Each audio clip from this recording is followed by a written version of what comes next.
Good evening, grappling fans, and welcome to Breakthrough Grappling Series number 10. That's right, folks. It's been 10 Breakthrough Grappling events. Big round of applause for Justice, Jeremy, Jericho, Joel, all the people whose names start with J that make this thing happen. Please, big round of applause, guys. 10 events, 10 fantastic events.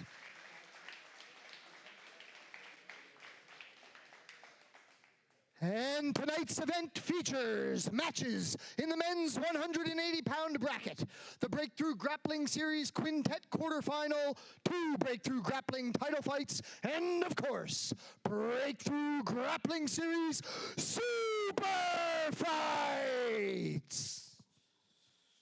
And tonight's event is sponsored by East Coast Fight Store, Bowden Construction, Jack Cameron The Way Home Mortgage Brokerage, Paisano's Pizzeria, Durable Grappler, and Finesse Brand Athletics. If you're going to roll, roll with finesse.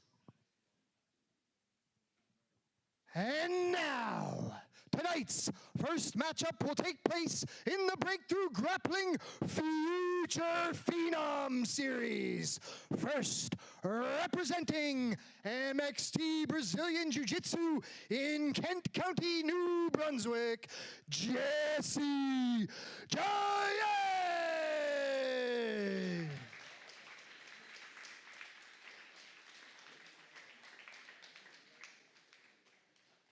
His opponent, fighting out of Breakthrough Brazilian Jiu-Jitsu in Amherst, Nova Scotia. Please welcome Caleb Nico. And our referee will now assume control of the mats. Hey folks, welcome to the Breakthrough Grappling Series 10. You're here with Sawyer King, Alex McKinnon, and these youth matches are off to a hot start already. Man, they started off real quick, eh? Yeah, there was no time for us to do our intro there. We're going to have to get into it in a little bit, but you know, that just shows how ready these youth fighters are always showing up here. Jesse with some strong pressure on top there. Yeah, it's interesting. Caleb's very good at guard. You know, he's not the type of guy to just kind of let someone pass and recover. Like, he really wants to tangle you, and he's not passive off his back. If you notice, he's looking to engage. Yeah, trying to reach for that far leg. That's what it looks like. Nice. Jesse with a nice knee cut through there. Good, and we're seeing, now we're going to see how Caleb handles this pressure.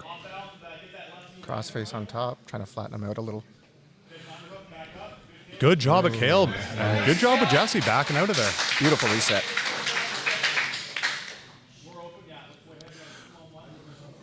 You know, Alex, I'm really excited for tonight. This is the 10th Breakthrough Grappling Series. You know, I've been around for all of them. I competed on the first one, and it was just in Halifax, Brazilian Jiu-Jitsu, and now we're here, and it's elevated to this point. And you know what? Look at these athletes we have. It's exciting, man. I totally forgot that you had competed on one of them. What was the experience like for you? You know, the experience for me was really different, you know, especially competing here versus a gym. And I'll get into it right after, because right now it looks like we got a solidified position from one of these young athletes.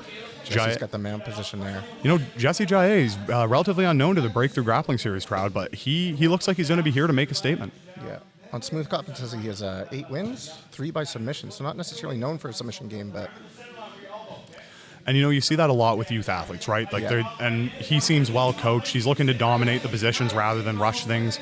And he's putting Caleb in really bad spots right now. Yeah, I really like that breakdown he's doing. Oh, there's a choke opportunity here. And Caleb has the hand up. Let's see how he reacts to this. Just worked this on the weekend. Oh, that looked close.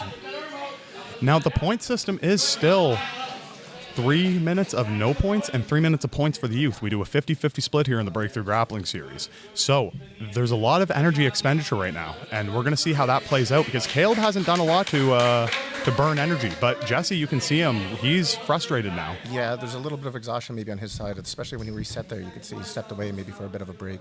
Mm-hmm. And, you know, that makes Caleb a tricky grappler, right? If you can really frustrate and get in guys' heads when they think they have dominant position, when they think they're threatening. You know, it really throws off your game if you just kind of come out of that head shaking and you have to re-enter.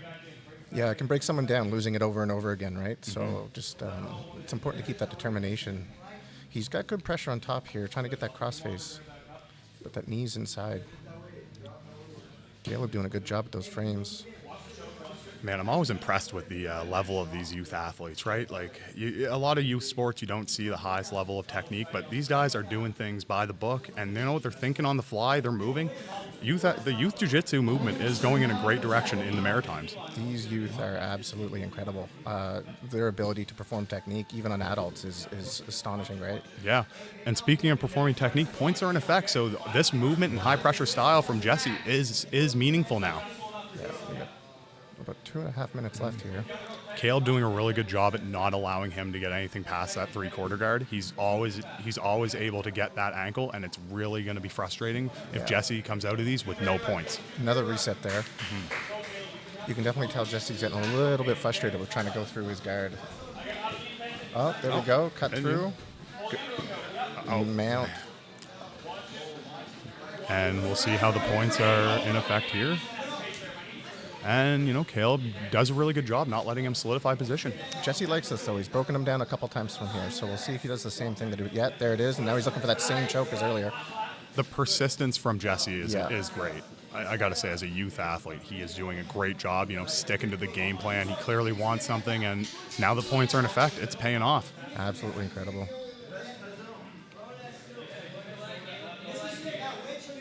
Jesse did recently win gold in his division at one of the Rogue events in 2025 there. Yeah, well, early 2025, I think. You know what, and it shows that he has the confidence to go in here. A lot of youth athletes that just kind of get blinded by the lights, but, you know, he is stepping up to this plate. Constant top pressure. Another reset, though. Yep. Here we go. Now the onus is on Caleb because, you know, Jesse could ride this out for 1 minute and 30 seconds, but, you know, and sometimes that's what it takes. Oh, into the closed guard, it looks like, for Caleb. First bit of control I feel Caleb's had. Oh, first attack attempt, too. Caleb has a minute to score some points here, and Jesse has a minute to hold this lead. Now, like, this is where I think Jesse's style is really going to help out because he is the heavy pressure guy. He is the wrestler. Yeah, and then we see another takedown attempt. Chasing them back there, rides that to mount. And for you folks tuning in the comments, who do you guys think is going to be your match of the night tonight? Because we're already off to a really high-paced, really fun match. So, we get to see these youth athletes really put on a show. There's 35 seconds left, and I am interested in to see how the rest of the night goes because we have some crazy, crazy matchups tonight. And, you know, high-paced event, high-paced first match. Alex, we are lucky to be in the best seats in the house right now. It's incredible. The matches tonight are quite exciting. I'm looking forward to them.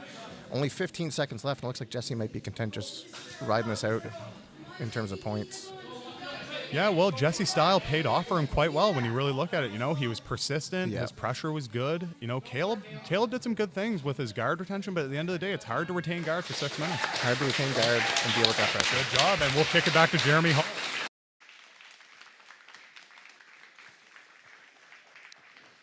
Your winner by points, Jesse Jay.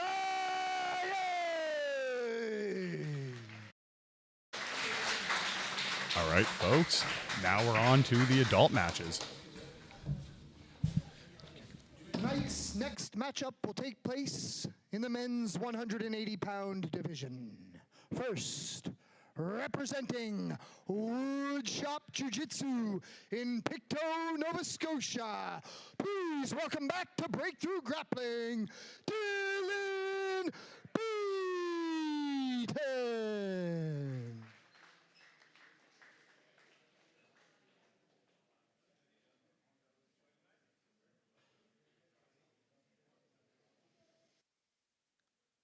And representing Marmac Athletics in Truro, Nova Scotia, Curtis McClellan.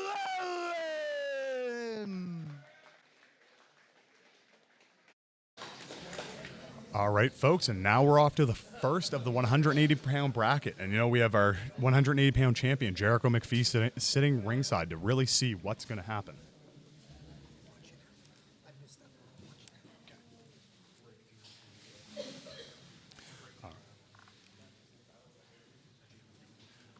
All right, got some wrestling and an interesting look there. Now Dylan's right into the legs. Yep. Dylan always looks to be into the legs, right?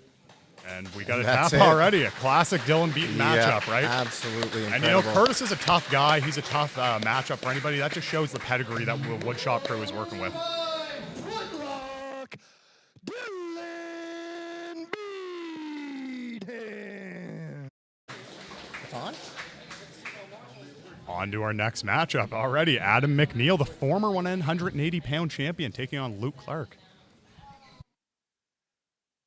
Tonight's next matchup will take place in the men's 180-pound division. First, representing Sprawl or Brawl in Glace Bay, Nova Scotia, welcome back, Adam McNeil.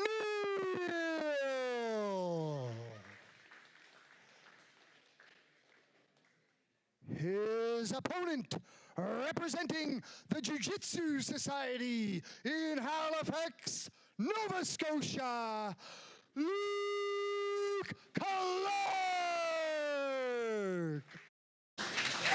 All right, Alex, this is going to be a treat. These are two hungry guys. Adam wants his belt back, and Luke wants that shot. Excited to see these guys. A little bit lankier, might be a little bit more of a leg entanglement game. We'll see what happens here. Yeah, and that's a place I think Adam has like a lot of experience and some good edge, right? He's a student of the game. If you look at how he trains and how he competes, he's always evolving. He's always taking risks, and he takes the risks so that when he's here in these moments, he can be ahead of everybody. Oh, and look at that. What a nice entrance. Oh, And he gets the tap. Beautiful. Looks like an Ironman guillotine. Kick I it back to couldn't quite Jeremy see. Hull. Your winner by guillotine, Adam McNeil.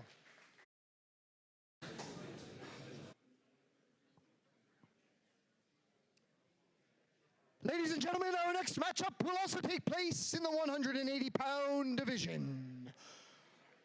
First, fighting out of Breakthrough Brazilian Jiu-Jitsu in Amherst, Nova Scotia, Justin Sweet Dreams Sears.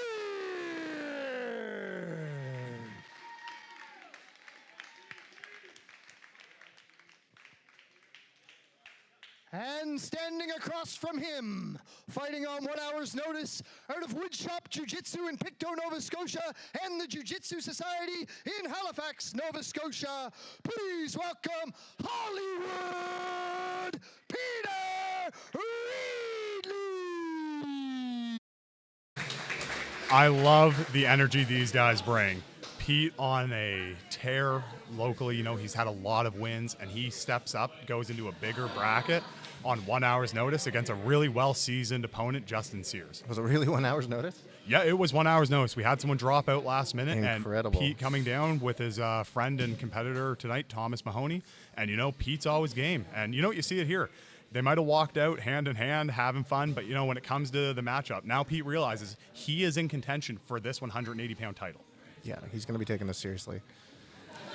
Unfortunately, his first match up against Justin Sears, who's quite experienced on the East Coast here. He's in events quite often. Yeah, and it looks like we're into a straight ankle situation here, but, you know, look at Justin. He's stapled into the legs. He wants to be in the legs. Justin is evolving competition by competition. Beautiful leg attempt there. Oh, and he's going for the heel again. He might get this. He's latched onto it.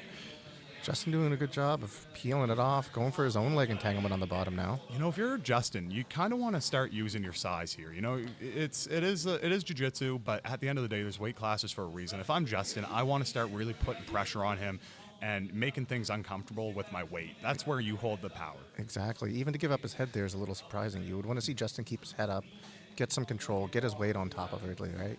Yeah, and, you know, they might have walked out having fun, but at the end of the day, they both want this title. They both are in this bracket for a reason. Yeah. And they got to make the decision on how they're going to do it. And right here, you see Justin starting to kind of try to impose his will with his weight. And that's exactly what he needs to work for, right? Mm-hmm. Looking for some hand fighting. Trying to go for some head control there. See, I think we need a little bit more activity from these guys, right? You know, after two straight, like 30-second finishes, I'm there. They have big shoes to fill right now. Yeah, those were two exciting matchups. They were the definition of blink and you miss it. Justin doing a good job of staying sitting up. I wonder if he's going to try to enter legs or if he's just, maybe a De La Hiva here. And this is a great opportunity to take some risks. Like, as you see these guys There going. we go. Good. Now we see them standing up again. You know, we're starting to open it up here. They're starting to take it a bit more serious. Justin constantly getting on the outside there, and I think he'd want to fight for the inside, try to get some weight on Ridley a little bit more. Yeah, they need to really kind of look for their attempts on the inside. I see Justin going for the underhooks, and he needs to do something with it. I know I've said it several times already, but you can even just physically see Justin's a lot bigger. Let's start using that power. Yeah, pulling that head, trying to get some type of reaction, and then maybe he can look for a shot on the hips. You know, Yeah, you got. he tried for something there, but again, you have to set it up, right? You have to look for the head pull, look to get a little reaction, and then you can drop and take those doubles. Exactly. And you know where Peter really shines is in those scrambles because of his speed. And Yeah. that's his advantage, is where he has that movement ability that a lot of these guys who are bigger than him won't. We're getting in the same position where Justin's going for that deli hiva, but you see really looking for that ankle lock on the outside leg that's sitting on the hip. Yeah, and if you're Peter, like, you've spent a lot of time with the woodshop guys. Oh, and we have a knee injury, and unfortunately that is part of the game, guys. Absolutely So, unfortunate. Yeah. Hopefully that this is not anything serious, but it looks like the match is being called. Yeah, that's a shame. Hate to see matches end that way. No, Shout out to both these Justin back to competitors, though, speed. and That's great. yep. Turn it back over to Jeremy Hull. Referee stoppage. Hollywood Peter Ridley.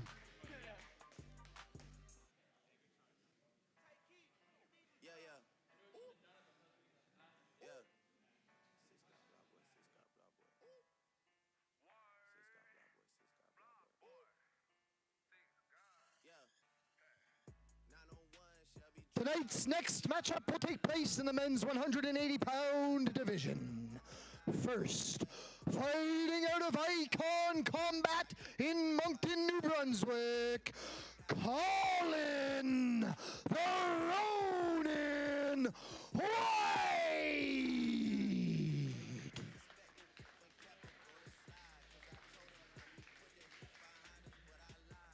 His opponent, perennial breakthrough grappling contender, fighting out of woodshop jiu-jitsu in Pictou, Nova Scotia. Welcome back, Ken the Crippler Beaton. All right, what a treat. We have Ken the Crippler Beaton taking on Colin the Ronin White. These are some awesome nicknames for some fighters. Ken, absolutely one of the most dangerous men on the East Coast here. No doubt will be hunting legs.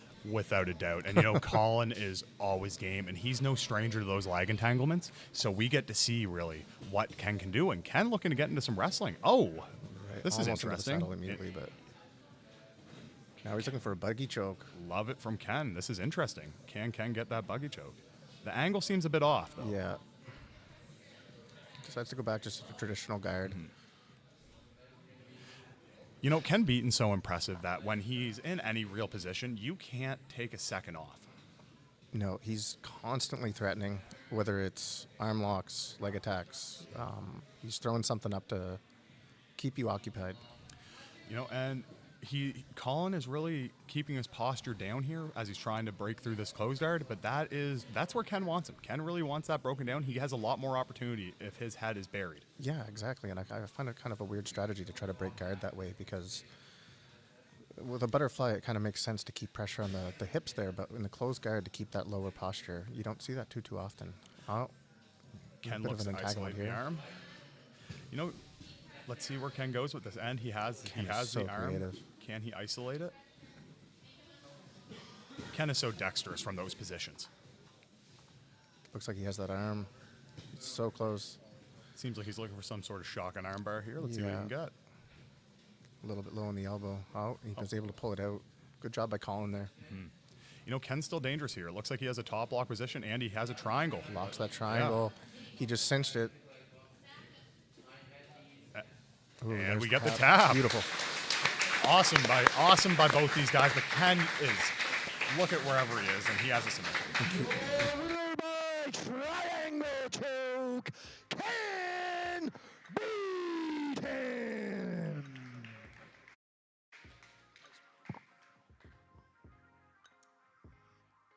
Tonight's next matchup is our first Breakthrough Grappling Series Super Fight.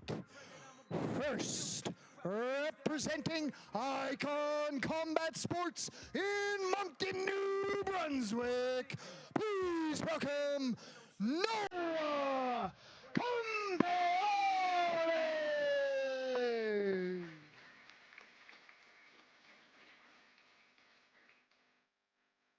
His opponent, representing Grant's Martial Arts Academy in Dartmouth, Nova Scotia.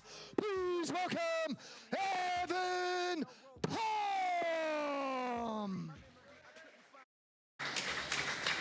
All right, we have our first super fight of the night. And you know what's interesting about this one is both of these guys have experience at the Breakthrough Grappling Series, but neither have gotten their first win. So someone is getting their first win tonight, and I know both of them are hungry for it. Absolutely hungry. Noah, I have a little bit of experience with him. I know he's trained with some of the Quantum boys at a Bucktouche from time to time, but spent a lot of his time at Icon. Is a very well-known local grappler. I think recently he got gold in his division, the 146, 160-pound division at one of the recent Rogue events. Yeah, Noah is really well experienced. If you look on a smooth comp, he competes very frequently, and that's always an edge, right? The lights can get bright when you're in here, but if you have been in these positions before, you've experienced that pressure, and you've experienced the pressure of an event like this, things get easier and the game slows down. Yeah, some of these guys get a great warm-up. You can see them come out really aggressive right off the bat, right? Oh, yeah, I heard that collar tie from here, and I'm sure they heard it in Amherst. Ooh, nice hand fighting there. Getting a little aggressive with it. Yeah, it sets the tone, though. No one likes to see people kind of playing patty cake for a while. Let's really get involved here. I like the feigning wrestling shots from Evan. Let's see how Noah responds to it, and let's see if any of these feints turn into real shots. Now, it's important to note, Evan Tom also has a recent gold from one of his divisions at the Submission Arts Atlantic in 2025 as well. So, not to say he has any lack of experience as well. So. And both of the camps these guys come out of are very, very good. You know, you have Icon, it's rebranded. It was formerly GFT Moncton. Yeah. And, you know, those guys, they have a great crew. They're very dedicated to their craft. And obviously, the Grants Martial Arts crew, they travel well, they fight well, they compete well. So, you know, when guys from these two camps are going to match up, it's going to be a grindy match. Yeah, you get a guy like TJ Grant as your head coach. You have a lot of experience coming in. Yeah. And you can see that. They're both having trouble kind of getting through the first layer, right? They're both having trouble hand fighting and getting in on each other. And we get a shot nice here, shot. and he was able... Oh, and Noah comes up on fights top. Beautiful recovery. Now we're in the closed guard.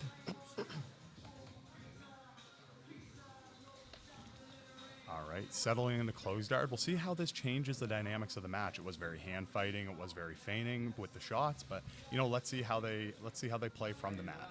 Yeah, I'm interested to see how Evan works from his guard here. How he tries to open up some angles.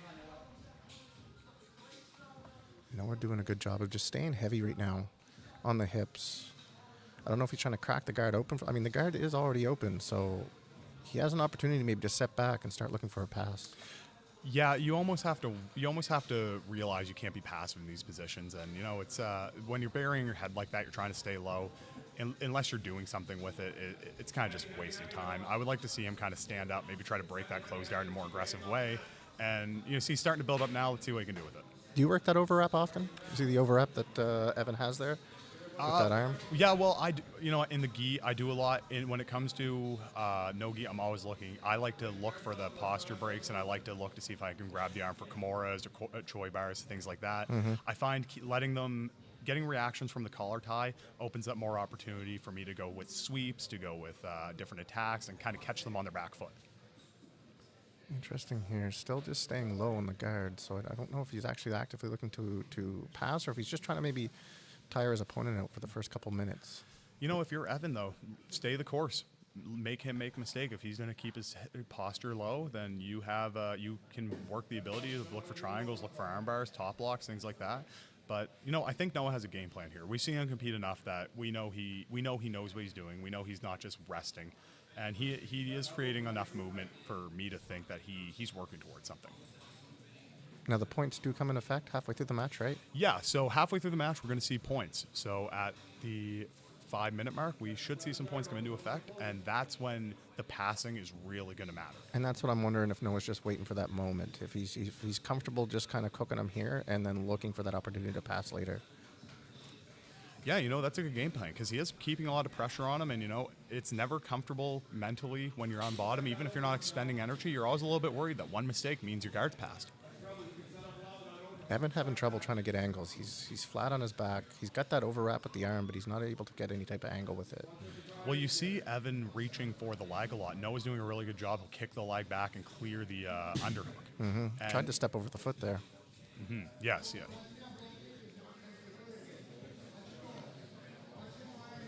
Noah has the speed. I'd really like to see him sit back and look for some type of loose passing. I know Evan obviously has a lot of speed too, but at this point, you're not seeing a lot of action, so there might be a benefit to maybe changing strategies at this point. Yeah, and you have to wonder, with so many quick finishes tonight, is that going to be in either of these guys' heads? Are they going to feel the pressure of maybe wanting to get that quick finish, or are they going to just stay the course and stay low, stay safe?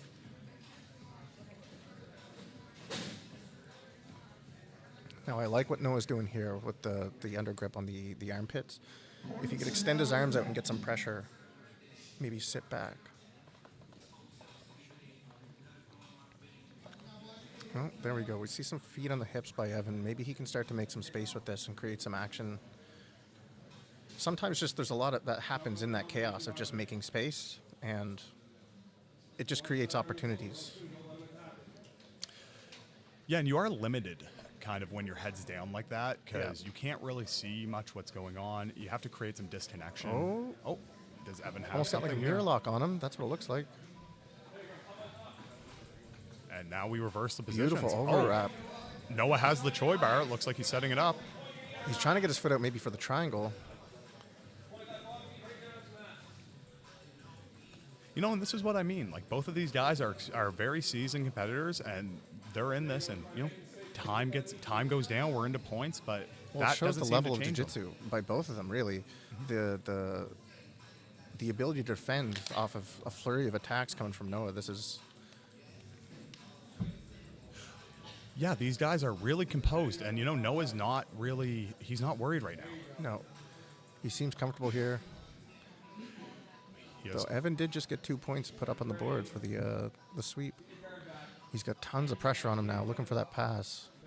and one thing that you can tell is really helping Noah, for the folks at home, if you can see, his corner, Colin White, who competed earlier in the night, is having consistent communication with him. And, you know, they're not allowed to talk to each other, but they have the eye contact, and Noah's acknowledging everything he's saying. And I think that's why you're seeing a lot of productivity out of him as the match goes on.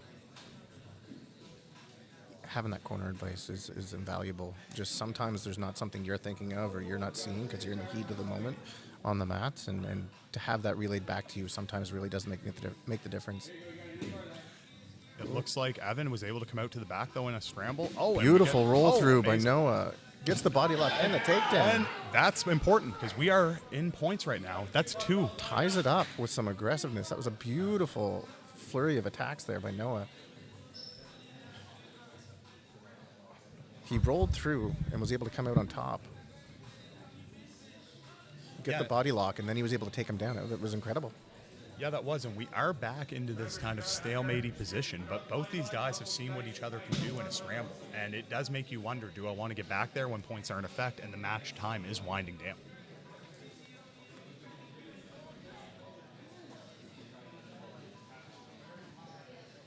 You know, it looks like they're back in that same position they were in earlier. They're still in closed guard, not a lot of action. Tied 2-2. I think either of them know once one of them starts to open up, they're putting themselves at risk. So who You know, and another goes first? and another big risk is letting the judges make the decision, right? Yeah. No, as a competitor, and I know you know this too, you never want to leave things up to someone who isn't you, because even if you think you're winning in the minds of the judges, you may not be. And there's a lot of regret that involves a stay safe game plan with a tied score and you not getting your hand raised. Yeah, and just not going for it. Sometimes it can just be so disappointing to yourself, right? Yeah, and you have to factor that in, is what is your game plan in a moment like this?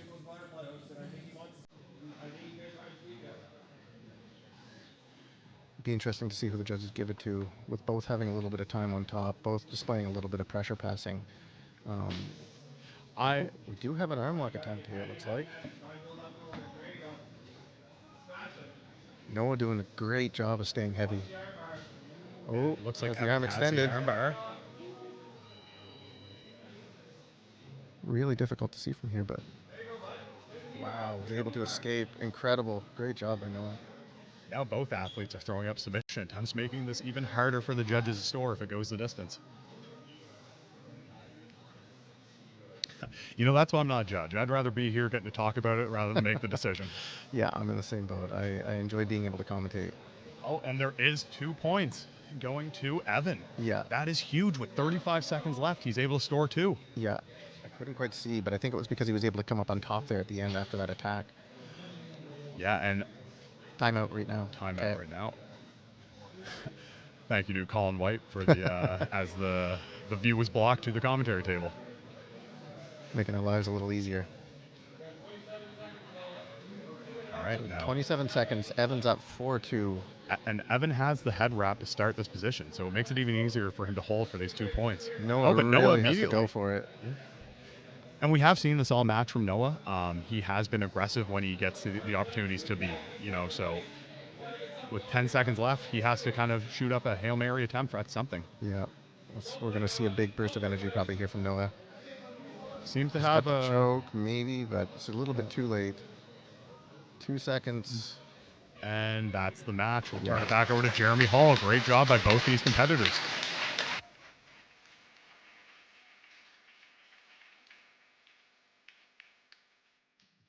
Winner by points, Evan Palm.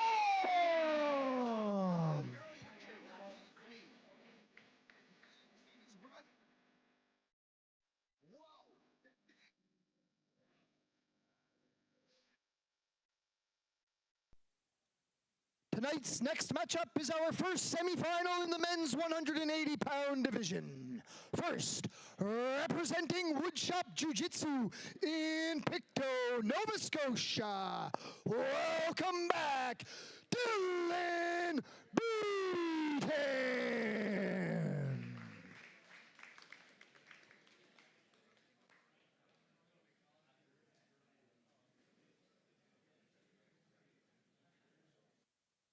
And representing Sprawl or Brawl, Mixed Martial Arts, Ingles Bay, Nova Scotia, Adam McNeil. Well, Alex, this is where it gets interesting. Now we're in the semifinals of the 180-pound contention bracket, and these guys are so high level. You have kind of the head of Woodshop Jiu-Jitsu, Dillon, who's known for his lag attacks, his creativeness, his guard retention, and you have the former 180-pound champion, Adam McNeil, who is truly the definition of a student of the game. His IQ is high, he's talented, and he's no stranger to the exact positions that Dillon likes to attack. Yeah, my knees are scared just watching these guys, to be honest. This could be a leg lock shootout. We'll see how this goes, but Adam McNeil training at Sprawl Brawl, Glace Bay, Nova Scotia. Yeah, shout out to them. What a tough crew they have up there. But that's the thing. Both of these guys come from really high IQ camps. I know that the Woodshop team is really close to the Pictou County team, and that is the mecca of lag locks in the Maritimes. Yeah, you get guys like Jared hunting for your legs, you're in trouble. Oh, yeah. You never want to be in a lag lock shootout with a Pictou County guy. Shout out to that crew up there. Shout out to the Pictou Got a lot County of boys, respect. yeah. Doing a great job of framing here. And, look at Dillon. He's so dexterous from down there. He's competent. He's comfortable. He knows where he wants to be, and he's so creative. I cannot do inverted like that. That's incredible to watch, how easily he can transition to inverted. I can feel my spine compressing watching Exactly. Adam trying to get some pressure on top. That's good. He's off his knees, putting some pressure on the top leg. I like to see that. Oh, but Dillon's shooting in on that far side leg. Adam has an underrated passing game, but if he elevates too much, Dillon is going to light up at the attempt to get into the legs. Yeah.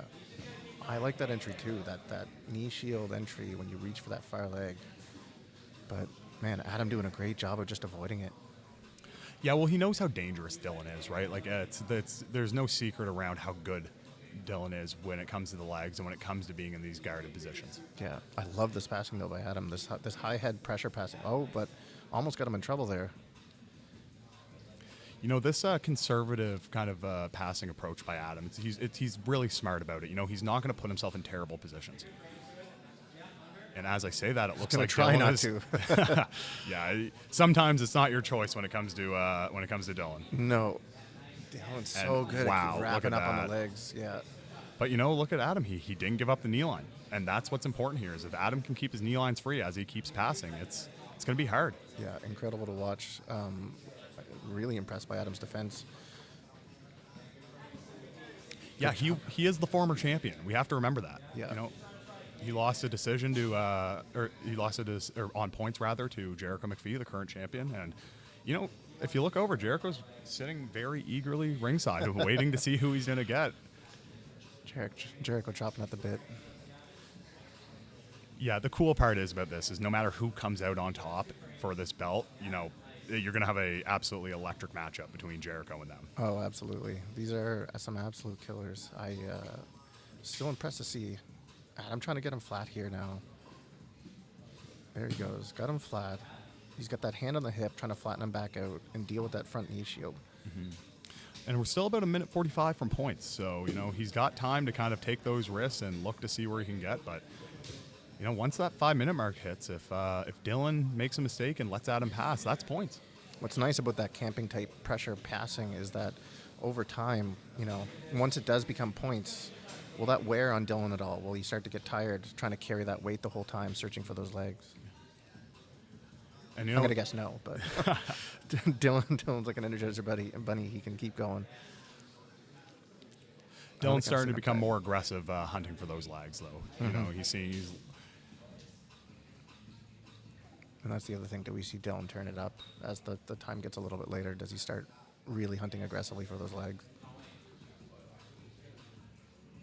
You know, Adam's doing a good job chest over chest, trying to keep some pressure on the hips, too, not letting him have that space to elevate him. Yeah. Tying up his legs. You see he has them crossed a lot. Almost got around almost there. passed. Yeah. And now Dillon's looking to drag himself into that leg. I think that's the second time they've ran through this sequence, but You know, I've had a match against both of these guys, and both times I was on my back feet when they were lag locking. I remember thinking like, wow, these guys are constantly spamming. They lag lock like wrestlers wrestle. yeah. And what I mean by that is just pure intensity. They're just constantly looking for that leg lock. They come at you with nothing but kind of that spammy stickiness that the leg locks need. So good at chaining it together too. And 7 seconds until points are in effect. And this is when that passing game of Adam really can pay dividends. There we go. Points are active. And you already see Adam's picking up the pace on the passing. He's looking for some body locking. He's got to watch out. That John Wayne sweep. Oh. The composure by Dionne, though, is very great. You know, see, he's not freaking out. He's not kind of scrambling. He's sticking to the game plan.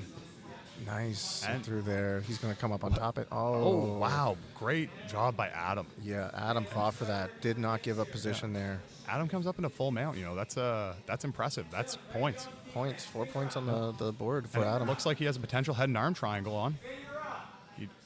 And Dillon doing a good job, you know, answering the phone, defending, but this is a tiring That's just position to be delaying in. the inevitable. Yeah. I don't see. Oh, wow. and a Great roll escape. through. But Adam to the back. And Adam Oh. gets the tap. Beautiful wow, finish. What a great match. Great job by Adam. McNeil. Another great finish. Winner by naked choke, Adam McNeil.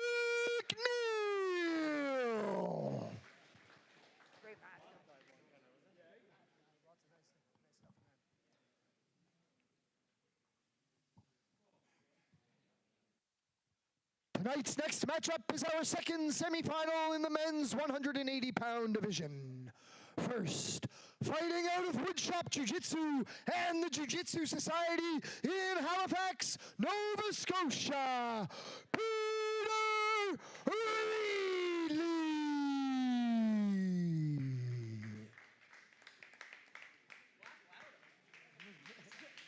That's Hollywood Peter Reilly. Top Jiu-Jitsu in Pictou, Nova Scotia. Welcome back, Can the Crippler beat him? What a fun matchup. And for those of you who don't know, Hollywood Reedley spent a lot of time at Woodshop with Ken. Ken being a coach to him, so this is going to be fun. Ken knows his game. He knows Ken's game. Let's see where this ends up. Excited to get to see Ken again here. And it's fun to see guys like Peter and take this on like an hour's notice and end up against his old coach. Like, that's a storyline right there. And, that's one of the fun parts about the sport. You get these wild card storylines coming up. And, Pete's matching him with intensity. He's not just kind of letting his former coach do what he wants to. He's matching with intensity. He's looking for the arm drags. I bet you his heart's racing. I bet you it is. Yeah, I don't blame him for that. It's a scary situation to get into. Always showmanship from Pete. That's one of the fun parts about him as a grappler. But, when it gets to the brass tacks of it, Ken is very dangerous from everywhere. Ken's got a lot of size on him as Peter's fighting up in this bracket, and you can see it just in their frames. Yeah, just the height advantage alone is going to wear on him a little bit.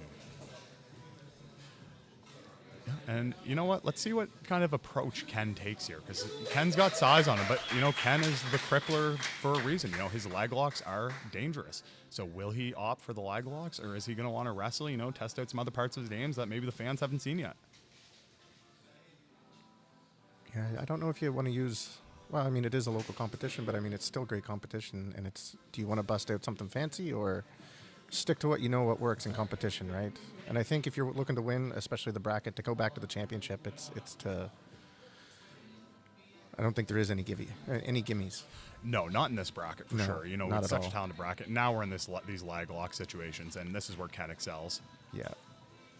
He was on the leg tight there. Pete's in a bad position. He does have the ankle, but Ken has the knee line, Ken has the foot. Let's see where he goes from this. He's leaning back for the heel over hook top right of now. that right leg of... Oh, jeez. Oh, and Pete doing a good job trying to buy some time, but looks like he Ken's- caught the heel. Yep, Ken caught the heel, There it connected is. his hands. That's the Great finish. job by Ken. Great match.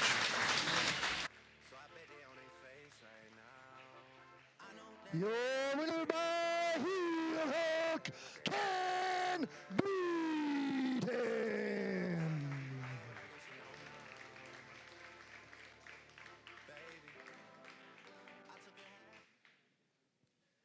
Ladies and gentlemen, tonight's next match is another Breakthrough Grappling Series Super Fight and our feature preliminary match for the evening. Tonight's feature matchup is brought to you by Paisano's Pizza Express. With your weight cut over and your crushing defeat behind you, soak up your sorrow with a slice of Paisano's Pizza. And now, please join me in welcoming to the mats, fighting out of Quantum Jiu-Jitsu in Moncton, New Brunswick, Corbin Levi.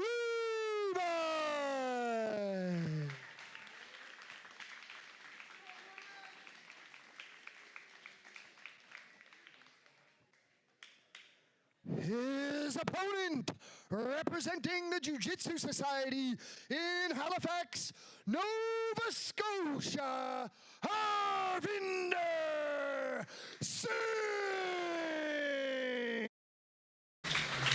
All right, we got a great matchup as our feature prelim right now. We have Halifax Brazilian Jiu-Jitsu's Iron Man. This Harv competes more than anybody I've seen.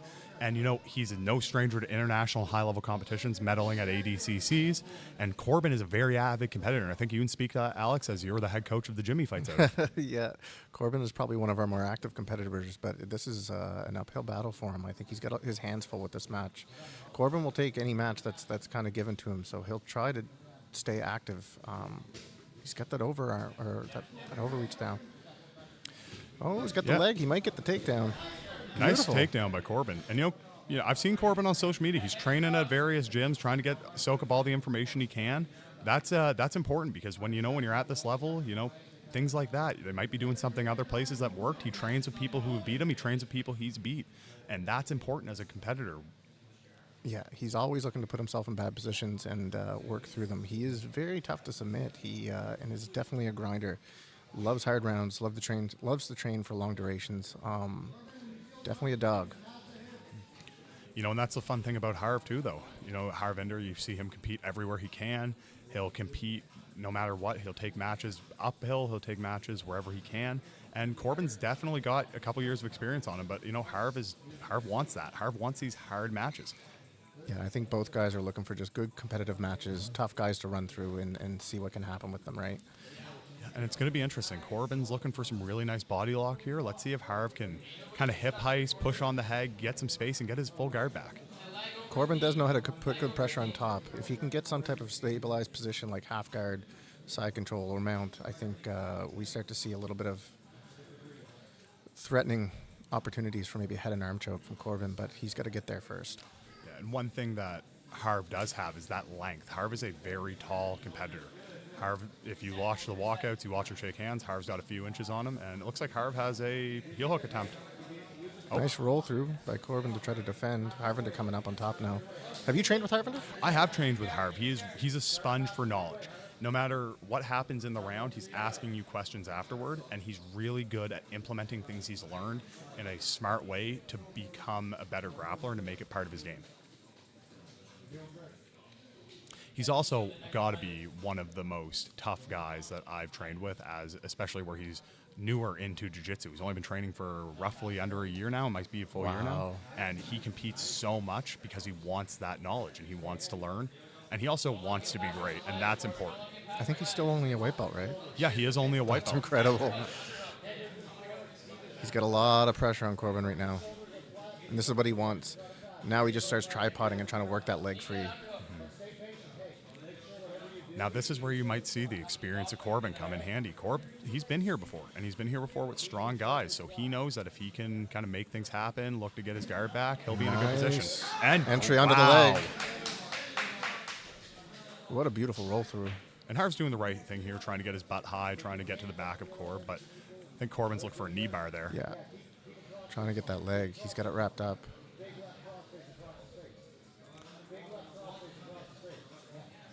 Nice. Harv keeping him stapled to him. He doesn't want that disconnection, so Corb can grab that. And you know, it worked, and Harv's able to come up on top. He's got Joel Jacquard on the side there, giving him great tips, too. I Yeah, should go over and jump Joel so he can leave my student alone. Because that was a great tip. He actually told Harvinder to crossface when Corbin was going for that leg attack, and it really helped create the separation that he needed to free that leg. Yeah, great job by the athlete listening to the corner. You know, that can really pay dividends. And you love to see it, too, because you don't always see that in the matches, right? Mm-hmm. It's a lot of time the coach might give something, and you don't see the athlete necessarily take advantage of what's being told, and there we definitely did. Yeah, it's a skill on its own to be able to take what's happening real time when it's offered to you. You know, Harv does have the opportunity for a step over knee bar there, one of my favorite submissions. Yes, it is. Yeah. If he throws a leg over top, but now Corbin has it down, and he's going to opt for some more traditional basic pressure, which... Especially with time ticking down, this is what you want. When he's this close to being able to get a pass, getting some pressure on him and trying to flatten Corbin out, and then looking for that pass once the points are activated, that's a smart game plan. It's been a such high-paced match so far, right?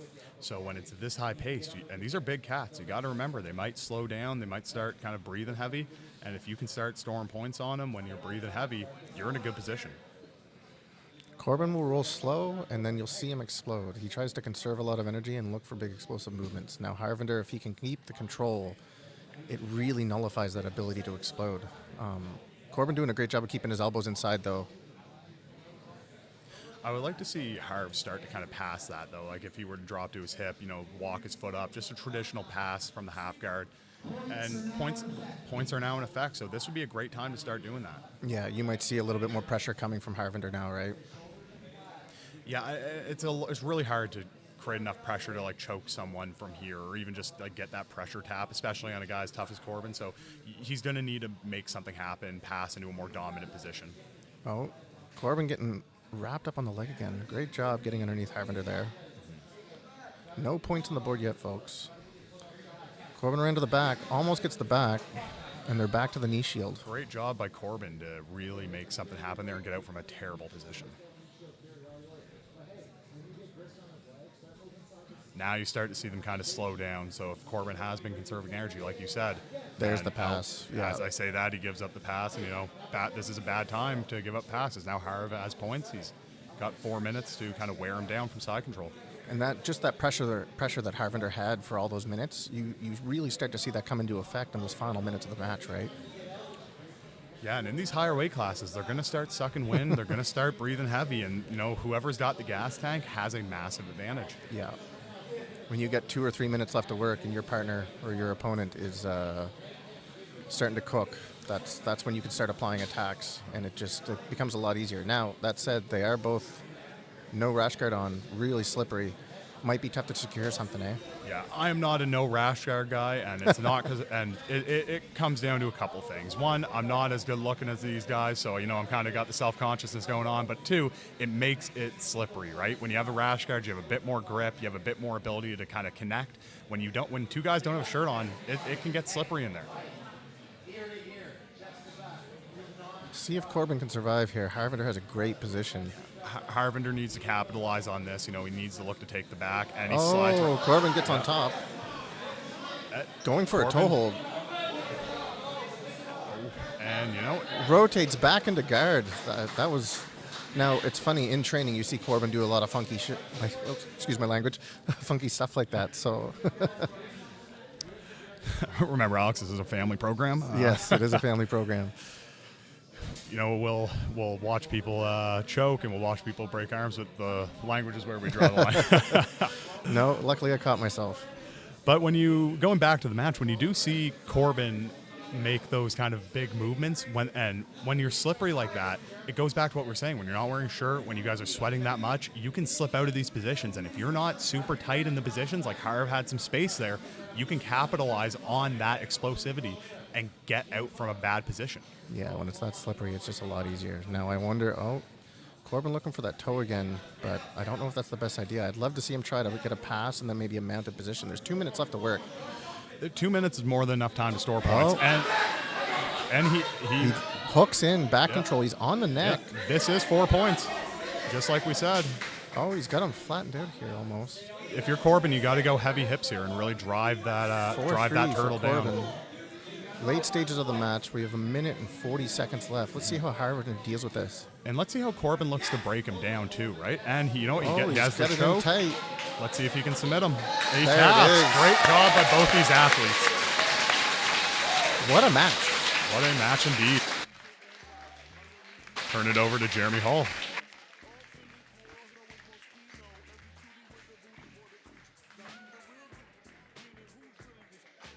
Your winner by naked choke, Corbin Levi.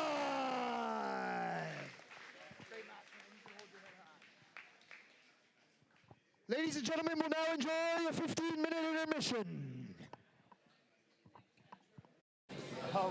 All right, folks. What a start to the day here. I think we only had one decision. I don't even know if it was that. It was the youth match with the decision.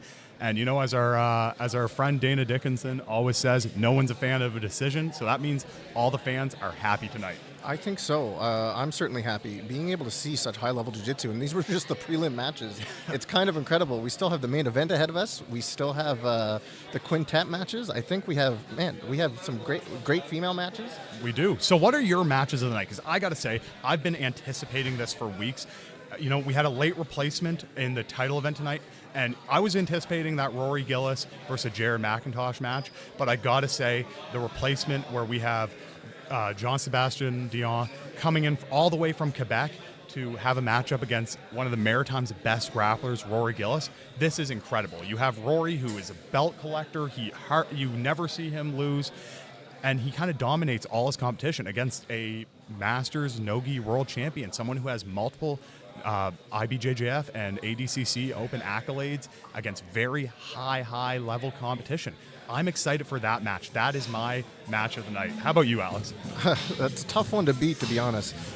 Being able to see Sebastien do his thing, especially with the accolades that he's accumulated over the years, should be a real treat. And to go against Rory's extremely experienced, both in MMA and both in grappling. So, yeah, that's a great match. But to be honest, I'm most excited probably for the quintet. I want to see some of the old guys that I used to train with. Team Victory is fighting tonight, and they're fighting up against the Gagetown team. So I think the quintet, no specific match because I don't know who's starting out of the quintet. Do you know? So in the quintet, we won't know until we start. We're going to do a face-off of all the fighters, and then they'll go into the back and they'll release their fighters as they come. It's a very interesting format, and we're going to get to see a lot of experienced grapplers versus a lot of new grapplers from Gagetown. Yeah, I think so. You have some very high-level black belts coming out of Victory. So a lot of those guys I used to train and teach. To be honest, a lot of my classes that I used to teach were with a lot of those guys, and there's some killers. They are. We've seen them in the quintet format before. So exactly. That is a great matchup of the night. And whoever wins the quintet tonight goes on to face... I believe they're going on to face the... I think it's Woodshop team, yeah. Yeah, the Woodshop team. Dylan Beaton and Ken Beaton from earlier tonight. So that should be an exciting match. Exactly. So, yeah, I think the quintet's what I'm looking most forward to. All right, folks. So just a quick intermission, and we'll catch you back here in about 15. Please stay tuned. This is when it gets interesting. This is when it gets intense. And this is when we're going to see some titles possibly change hands, or you might hear "and still" from Jeremy Hall.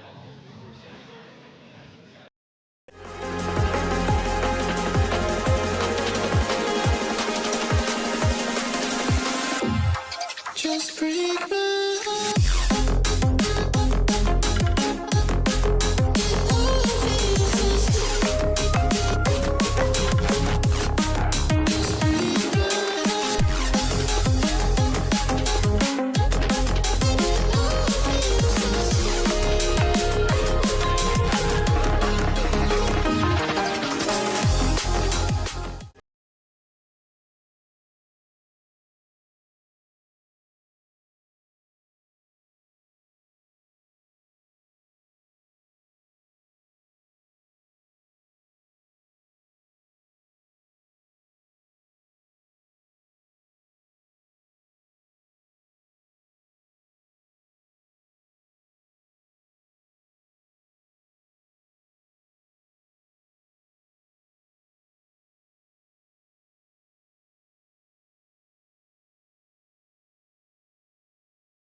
Well, folks, that stare down got me even more amped up. That was intense. The white belt versus blue belt stare down. You got to love it. These guys are on the perfect place to get a proving ground for their records, right? Jake, no stranger, and he's coming out hot. He's been working on his wrestling, working on his grappling, and he's really transitioned to a grappler and a martial artist rather than just a boxer, which he was just a few short years ago. Have you spent a lot of time training with Jake? I have. I was there for his first night, and I worked with him a lot, and he is a student of the game. A lot of guys come over from other sports, whether it be a combat sport or not, and they just can't really put themselves in a vulnerable position, and it limits their learning. Not Jake. Jake is a sponge. He's a student, and he's a learner, and he's very, very athletic, and he's strong as an ox. That's impressive to give up a little bit of your ego and be able to do that. It is. And, we can't undersell Jack McLean over here. He's a wood shop guy. He has a lot of competition under his belt for a white belt. And he's very well coached. And you can see him kind of taking inventory right now. He's not just kind of getting overwhelmed by the strength, which Jake does have a lot of that. He's really looking to get inside ties.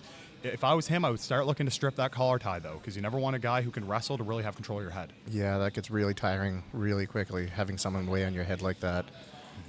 Jake coming in with a 50% submission rate on smooth comp. Impressive for someone as a white belt to be hunting for the submission that early. You love to see it. Hopefully he can pull some of that energy together today and look for a submission. And, that makes Jake dangerous. He is a finisher, and one thing he obsesses over is not just how to get in good positions and stay in them, but he wants to capitalize on those. He understands the value coming from a combat sport before jiu-jitsu. He understands the value of when your opponent is on the ropes, just to make it a boxing analogy, to really finish them there. So when he gets his opponent in a bad position, he takes advantage of it. Hunts for it. Yeah, that's what you want to see. Interesting to note, Jake Stevens also has a 50% submission rate. He won his recent super fight against Patrick I can't remember his last name. Patrick Rattray. Rattray, yes. So the BGS 9. And that's going to pay dividends, right? Because he is under the lights, but he's no stranger to it. It's his third match. He actually had a match against Ben Leese at one point, who you'll see later in the card tonight. And, Jake, when he takes matches against anyone, but when you're matched up against people who have also felt that pressure under the lights, like Ben, that puts you in a very good position going forward, right? Because you can handle that pressure. What is somebody who has maybe less experience, maybe a more limited skill pot to pull from? What is it going to look like when you get there? And, I think Jake is really in control right now. He's really putting some pressure on him. Yeah. Jack with a little trip attempt there. Yeah, and, we've talked for a little while now. We like the sound of our voices, and we hope you do too. But that being said, with the clock ticking off, you want to see Jake or Jack really get some movement in. And, they're, again, a couple hard collar ties, but at the end of the day, you need to do something off of it. Yeah, you're not seeing a lot of attempts. I think they're just looking to feel each other out a little bit at the start and then maybe get into the action. There we see a nice little attempt from... Great takedown from Jake. Now he needs to step over that leg because Jack does have his neck. Jack deep on the neck there. You see if he can manipulate it. Jake's wrestling is good, though. I don't know if he's going to really feed into this guillotine. I think he knows what to do. He knows he needs to get to that side. Once they get him flat, that board might be in the way there. Be nice if you get at a half guard too. The ref is going to stop it here and reset them. I don't think his hands were together, so it might just be an overwrap on the head. It's good for Jake. And if you're Jack on the ground, you might want to take a couple extra inches on that reset. Yeah. Just get an overwrap on the arm there. Arm and guillotine from a half guard is very tough to finish, especially from this angle here. He can try to flex, but you don't want to gas yourself out too much. And Jake's very broad. He's very hard to strangle too. You have to really have an honest choke on him. You're not going to get some of these like half chokes. He's not going to tap to pressure. Good for Jake to be on top, especially there's a big age gap here, folks. We have Jack coming in at age 26, and I believe Jake's at 37. So that age gap could play a factor in the later minutes.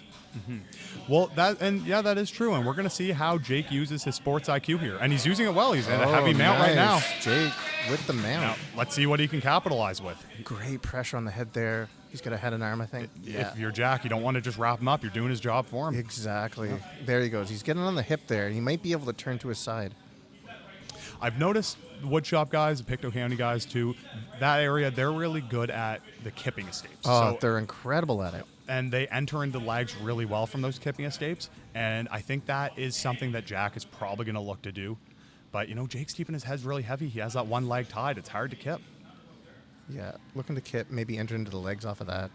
But when you have that head grip that Jake has right now, it's very tough to move. Good top pressure. Jake has lost the full mount, but he still has pressure now, and he just needs to cook it. Oh, great sweep. Beautiful reversal Wow. from Jack. Now let's see where Jake can move from here. It can be demoralizing to lose position like that, especially this in the match, but he didn't give up points yet because right now points are in effect in 3, 2, 1, and we're with points. Here we go, folks. Points not on the board yet, but if we see a pass coming, could quickly start stacking them up. Now there is a Kimura Jake attempt looking here. for a Kimura. Yeah. He needs to suck that elbow line into his chest, though. We can't keep it loose like that. No, he's got a really high elbow, so it's going to be tough. But he's got a little bit of weight on him now. No, Jack can maybe step. Oh, Kimura sweep, and that is points. got the sweep. If he can come up, that is points. There we go. Trying to get a north-south. Jack's doing a good job of getting those knees inside. Oh, we might wrap him We up have in a a reverse triangle. close guard. Are we going to see donkey guard? Donkey guard. I was going to say, we might see it. And Jake is now just into a more dominant position, more Yeah. conventional. But, oh, Chasing the back. No, if Jack can try to get his hands. If Jake can get Jack's hands down to the mats, but he's got the back on the ground now. no, this is a more active Jake than we've seen. He is not just kind of letting positions happen. He's really forcing them. And that's a marker of kind of an evolution as a grappler. To not let positions happen, but force them to where you want to go. Yeah, make them play your game, and he's doing a great job of doing that. He's got that wrist grip on Jack's wrist right now, trying to strip it. He's falling off the back a bit, though, and I'm worried he might give up the position here. Yeah, that's what Yeah. it looks like it's going to happen. You know, he's still controlling position, though, and he's still up on points. It's a narrow lead, though. And if I'm Jack, I need to make something happen. Let's break out of this closed guard. Let's stop playing low in it. Yeah, 3.5 minutes. Jake doing a great job of wrapping him up, though. Head control, over wrap. Might be looking for the omoplata here. Oh, And if this doesn't work out, he could always use it as a sweep to come up on top. This is what, we might see that. Or an arm lock attempt here.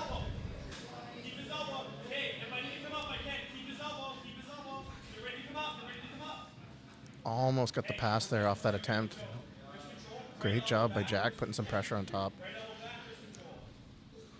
and now Jack's in a great position with 2 minutes and 45 seconds. If he can solidify some position here, not get into another Kimura shootout, then he might be able to pass and score some points. Now, with Jake on the bottom with that just traditional half guard, what do you think he has to do from here? Well, I think the position has changed, but, you know, if you end up in that half guard, I think Jake can wrestle up. But right now, he has his legs to worry Might about. get his leg attacked here. He's grimacing. Jake is grimacing. All right, he's come up. I don't... An intense scramble for position here, but it ends with Jack on top. Difficult to see. I can't quite tell if he's got the mount yet. And that is points for Jack There at we a go. very opportune time. All right, so Jack settled into this mount here, and let's see what he can do with it. 2 minutes to work. It looks like he's looking for an arm here. For Other- folks at home, we are kind of in an obstructive view. Very limited being able to see from this angle, but we can see that. Could be a reversal here, or Jack has come up to the back, so we'll see what Jake's defense is going to be. hard when someone's putting their weight and laying back on your back control there. Jake's doing a good job at least staying seated. If he falls back and gives up full back control, this could be the beginning of the... Oh, he's got the neck wrapped. This might be the end. And that's Jake it. has tapped. Great match. way to come back for Jack McLean, and we'll turn it over to Jeremy Hall.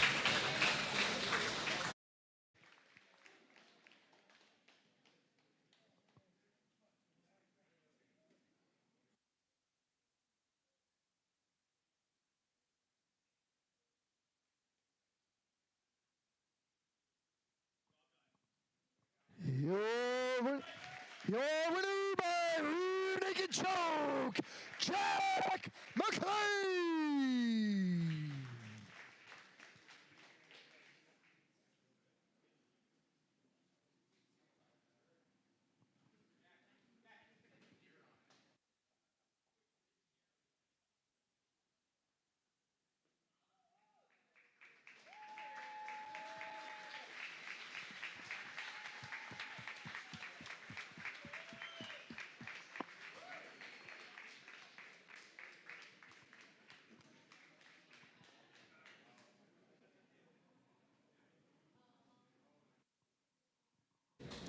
great moment for Jack McLean getting his blue belt after a big win You love to see at it. the Breakthrough Grappling Series. You know his coaches are just as proud as he is.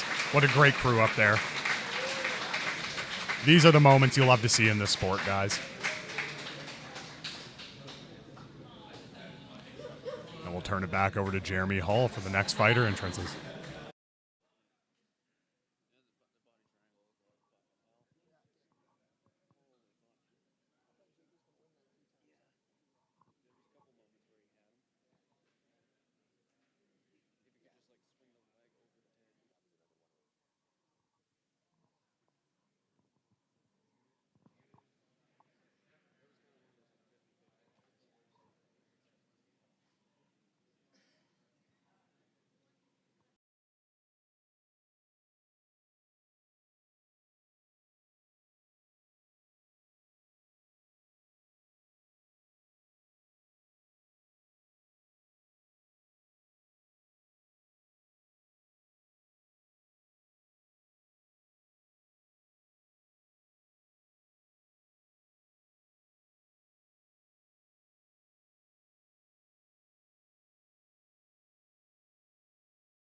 Ladies and gentlemen, it is time for another Breakthrough Grappling Series Super Fight.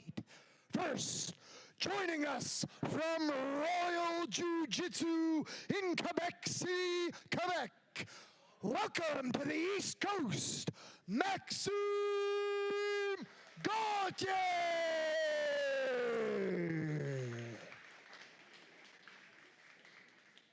His opponent, representing the Jiu-Jitsu Society in Halifax, Nova Scotia, Thomas the Bite Mark Maloney.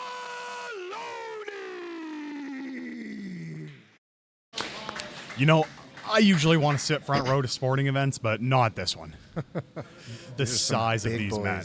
Big boys. You know, the pedigree here, too. Maxime Gauthier is very, very accomplished. He has multiple IBJJF and ADCC gold medals, NAGA medals, and this is his first foray into East Coast competition. So I think Tom Maloney, the young gun out of Halifax, is really looking to give him some fire here. I like to see some of those Ontario guys, maybe even some of the West Coast guys, make their way to the East Coast and put up a challenge here. I would, too. We have such a high level of grappling out here. It'd be fun to see. Nice over. Oh, big great throw. Great job by Maxim. You know, Tom's a tough cat. You know, he is no stranger to bad positions. He's no stranger to getting thrown, slammed even. And look, he's all the way back up. A very active match from the big guy so far. Wow, these guys are going at it. Maxim with the takedowns. Very aggressive top game. You know, for someone as large as Maxim, he moves super well. Yeah. He looks very comfortable on top right now. Just shook his head. He looks pretty happy. Yeah, right now he's in control. It's up to Tom to really create the space and get back up. Yeah, coming out of that Royal Jiu-Jitsu camp in Quebec, I've heard a lot of good things about those guys. I've actually even had a few of our students go up that way, and when they've been in Quebec, they've trained there and said a lot of good things about it. Yeah, I've seen some really good grapplers come out of there, and you know, we have his teammate, Sebastien Dionne, fighting for the title tonight. So they have a very accomplished camp and a very active camp. Yeah, see this crossface there when you get that arm underneath, it's just brutal. Chasing the back now. Maxim looks to be in control. Oh my God, he's going to pick him up. Oh, Jesus. Not a slam, he let him go, but that was... That's one way to break through. On the legs. And can Oh he my finish God, his knee he's bar? tight on that leg. He is tight. Can he finish the knee bar?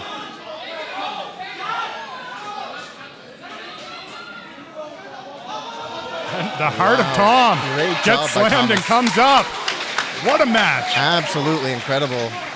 Threatens the knee bar. Gets up on top. Now let's see if he can put some pressure and change it the other way. You know, the key to victory for Tom here is keeping him on his back. How old is Thomas? Do you know? Tom is, I believe he's in his early 20s. Oh, going for his knee bar of his own here is a Maxim. Oh, did he get it? And we see a tap. And, you know, Maxime with that quick leg entrance gets the win. Incredible. Turn it back to Jeremy Hull.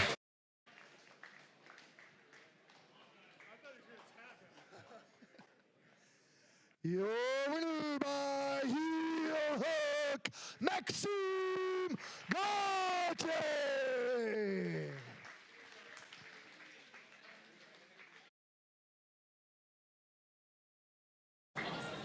The Battle of the Titans ends in dramatic fashion. What a great battle from those two guys. Leg entanglements of all things too. You would think the big guys you'd see a lot more top heavy pressure game, but they're not shy of dabbling in the dark arts. Heavyweights are evolving. That is true. Gone are the days of just lay on each other heavyweights. These guys are athletic, as you can see. They were going for it.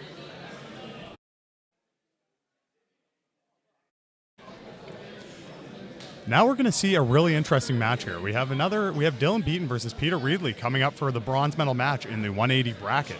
You know, these guys are no stranger to each other. As we talked about earlier, Peter has trained under Dylan and his brother Ken. Yeah, this will be an interesting match for sure. Dylan, again, great with the leg locks. Peter, it'll be interesting to see if he can handle the flurry of attacks that we might expect from Dylan, right? And stylistically, it's fun because Peter's very quick, flashy. You know, we call him Hollywood Reedley for a reason, right? Because he loves entertaining.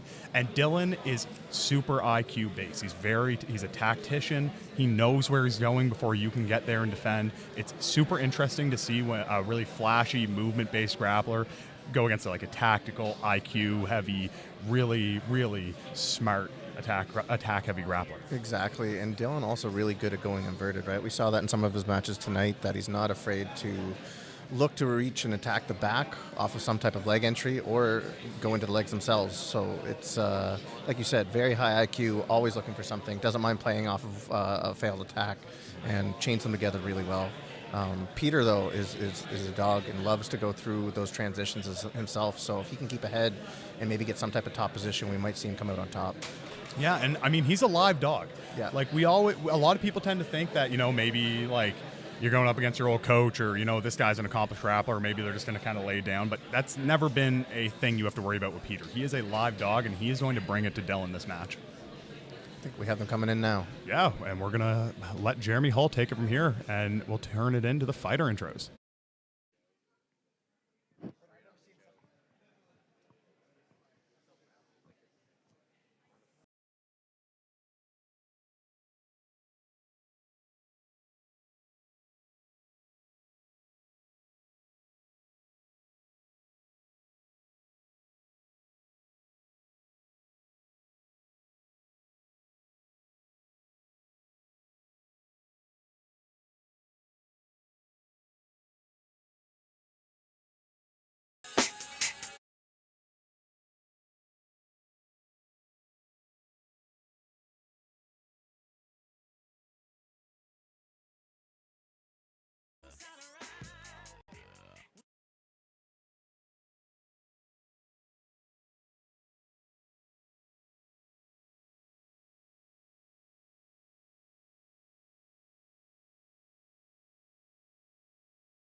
Tonight's next matchup is for a bronze medal in the men's 180-pound division. First, joining us from the Jiu-Jitsu Society in Halifax, Nova Scotia. Once again, please welcome Hollywood Peter Reedley.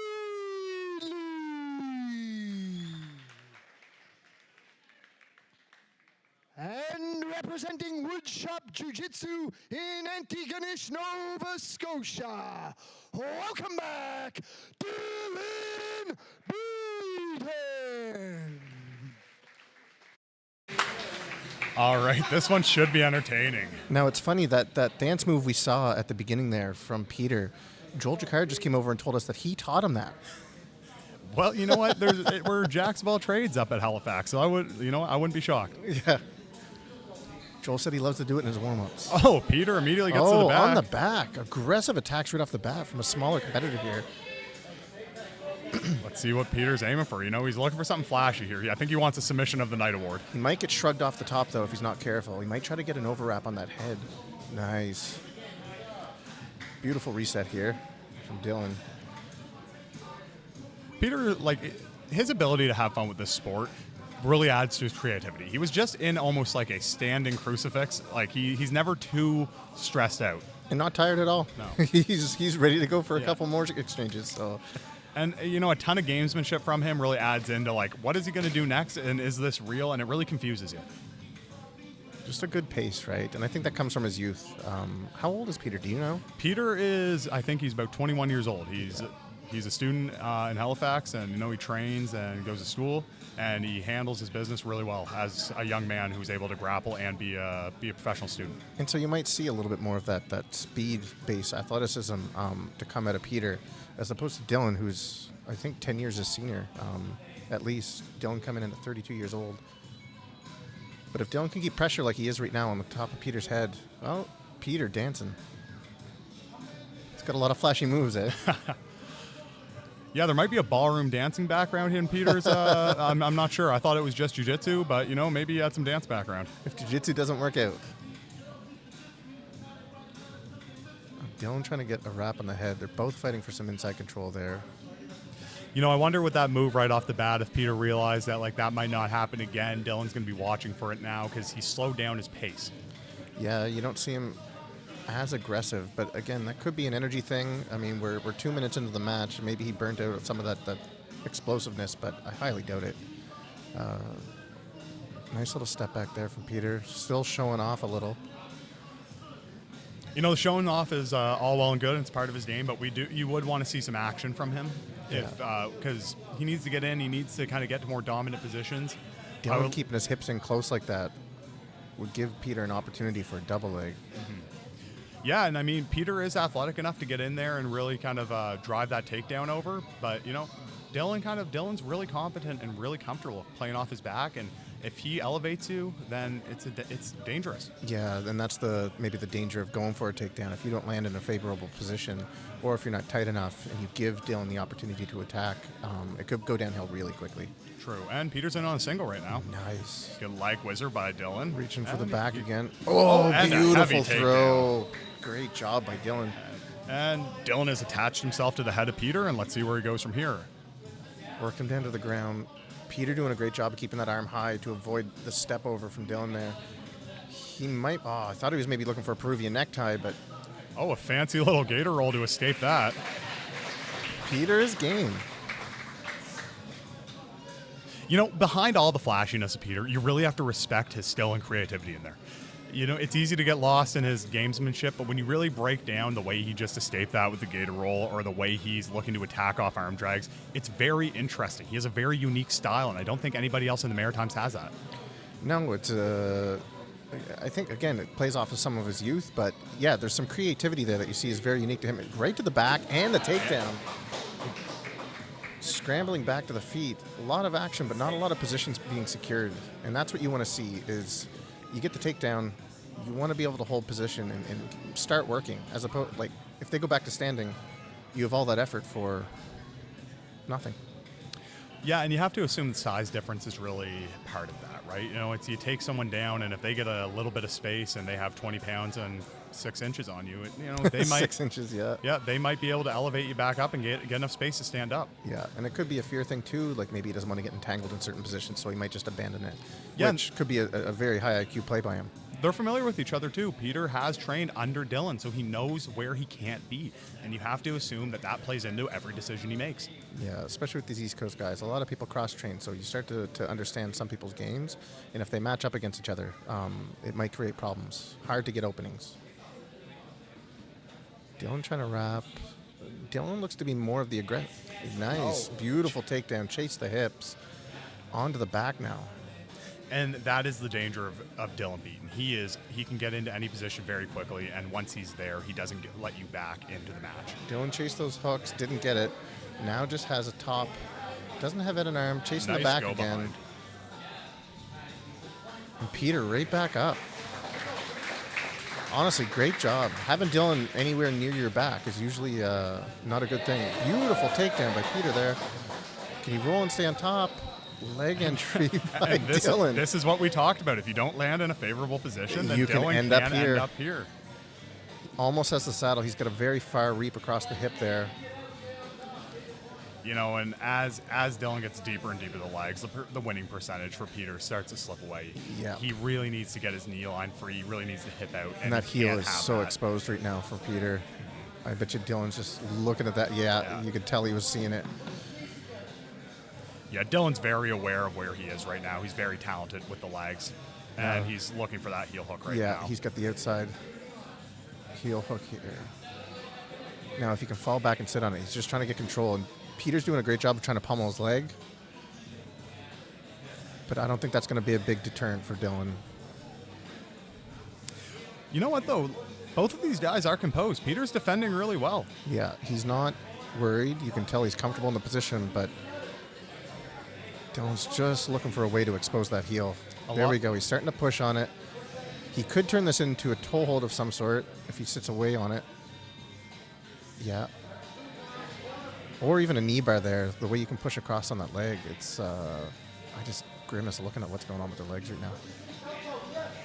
Straight we ankle get lock. the tap. Yes, there we go. Great job by these athletes, and we'll turn it over to Jeremy Hull Great for the job.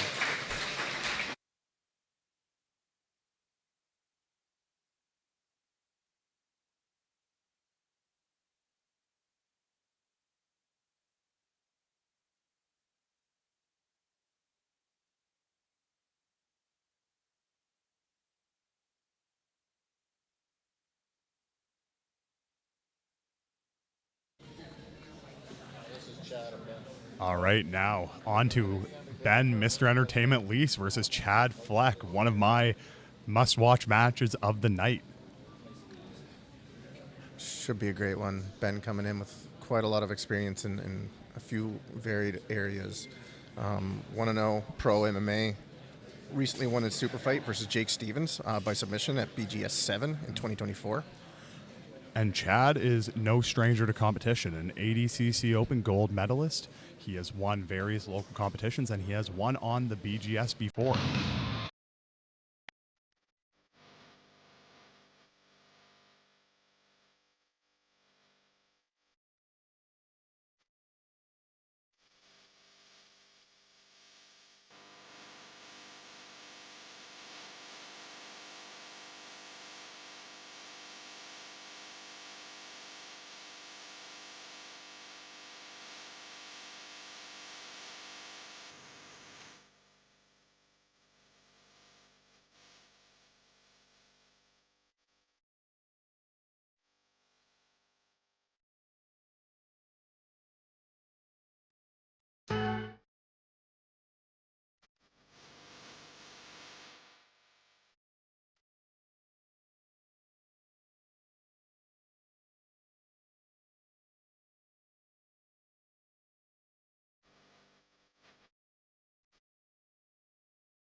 Not to be outdone by Peter Reedley, you see a front roll onto the mats by Ben, Mr. Entertainment Lease. Living up to the name.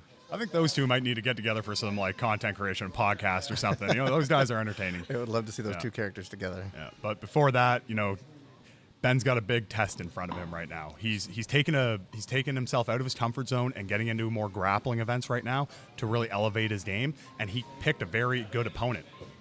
I think it'll only help him. Great job getting the body lock takedown there. He's spending no time getting to work. This is where Chad is good, though, these half guard positions. He has a very dangerous butterfly half.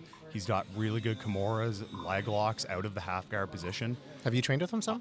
Chad, yes, he's actually one of my main training partners. Okay. He's a go-to guy for me because of his IQ and his ability to really retain those guarded positions. Like he's doing now, he has the butterfly hook in, and he's in a better position than people may think. Yeah, that butterfly half guard is a real problem, right? Yeah, so easy to enter the legs from there. You can levitate with that right leg that Chad has. Now he's just back into a traditional half guard. I wonder if he's going to try to get his right leg back inside for that instep. I would think so. I think Chad is really going to look to elevate the hips. He knows he's outsized here, and you see the inversion right there. He's very good at those movements. One thing he can't do is get flattened out, though. Ben is heavy. Ben is a large cat. He is not someone you want on top of you for long periods of time.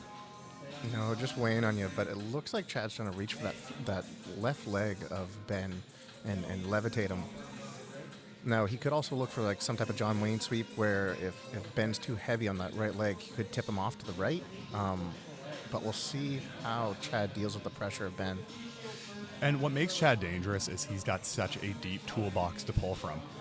He can really attack you from anywhere, and he's never too flustered anywhere. He actually wants to be in these half guard positions. He's very, very dangerous from them. Oh, did he get that instep again with that foot, that left foot? Yeah, he did.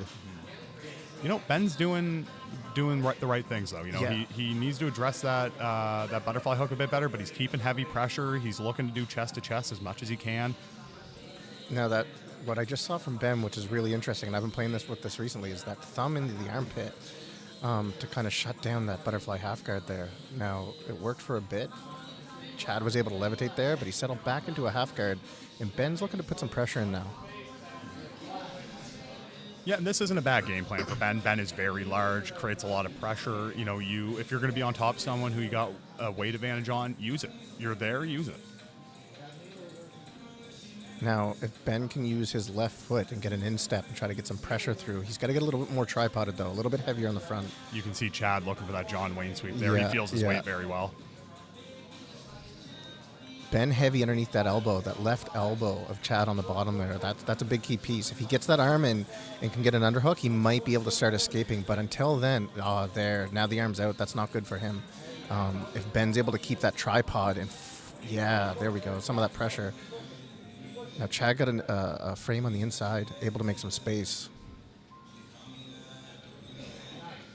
Framing to the far side there. That's a good plan, just to make some space and maybe try to off balance. Now Ben's doing that thumb in the armpit again. You see that? Yeah, it's really giving Chad some problems. Yeah, it really slows. See, he goes back to it right there, and that's how he's trying to keep him from coming up on top. And it doesn't really matter whether Chad gets an underhook or an overhook. That thumb in the armpit really slows things down. Yeah, and if you're Ben, be patient. You have 6 minutes of this match. 10 minutes is a long time. Ooh, trying to reach over top.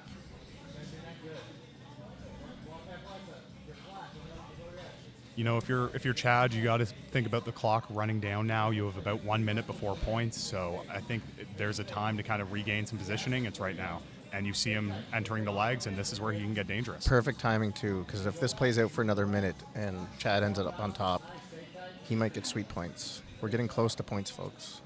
And Chad looking to isolate a leg here. Let's see what he can do. Does he have the heel Chad trapped? rolls. He might get the ankle lock here. Hard to get the pressure with the hips there when that knee's bent, though.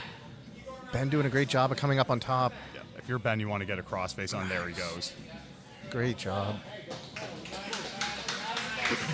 This is a really good match so far from Ben. He's doing all the right things to shut down Chad's game. I'm actually pretty impressed with his jiu-jitsu. It's great top-heavy pressure.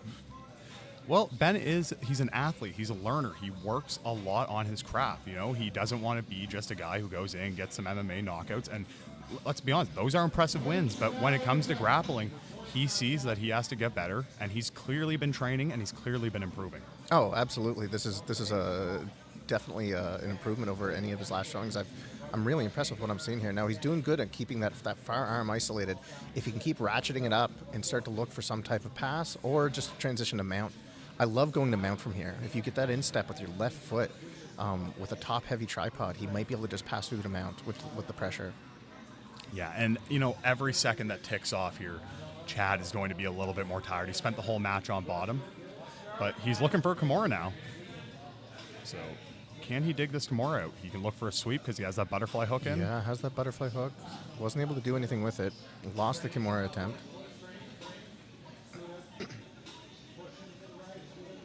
Now, what else can Chad do to take this pressure off him?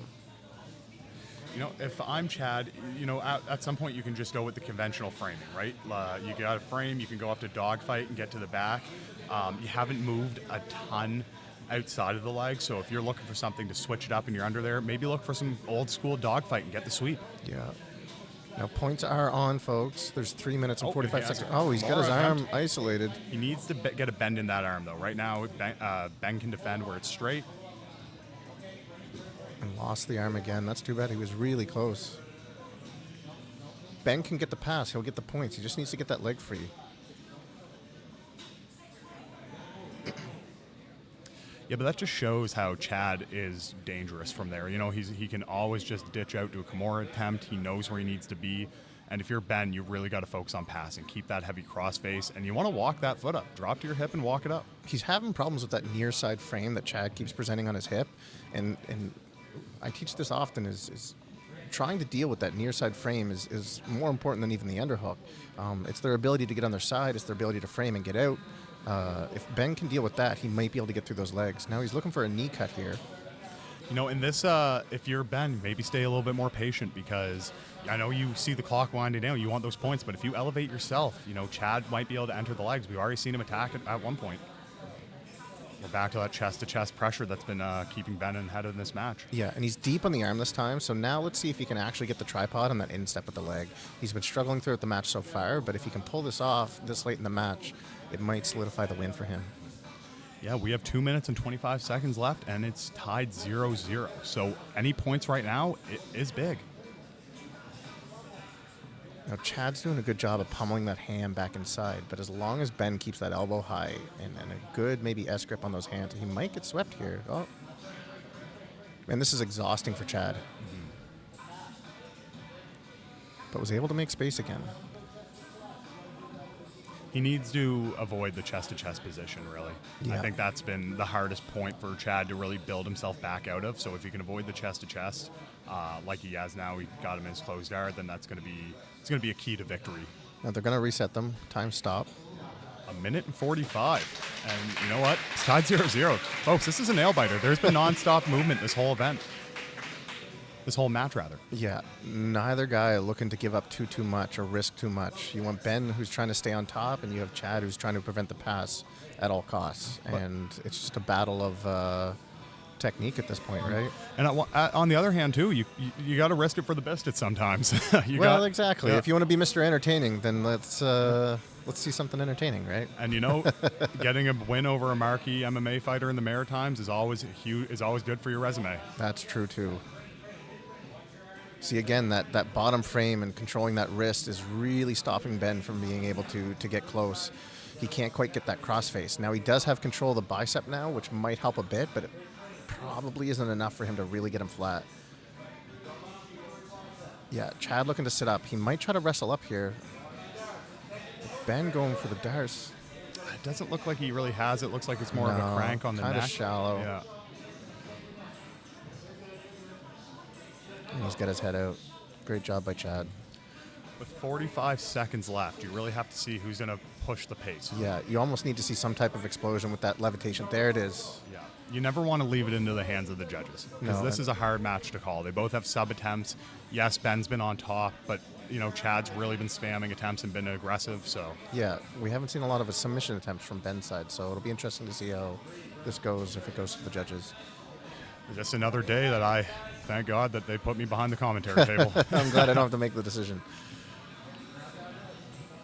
And it's funny, years ago we used to say, the guy on top, you would give it to him because, top position is very valuable. But when someone's being as active as Chad, it's very difficult to say one way or the other. Yeah, and in MMA that is the case, but in a grappling match, you can be dangerous and threaten from the bottom, and Chad's Exactly. been very active. And, it will go to the ref's decision, so we'll see what's going to happen here. We'll turn it over to the referee and Jeremy Hull.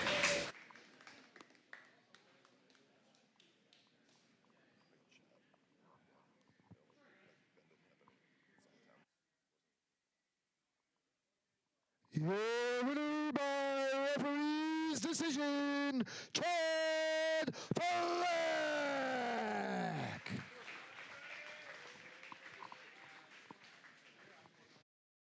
That was a great match, and, that's a good decision by the referee. We talked about it. Chad was really aggressive from bottom. He wasn't passive. He really gave Ben a lot of trouble. But great match from both of those. That could have went either way. And on to the 180-pound final.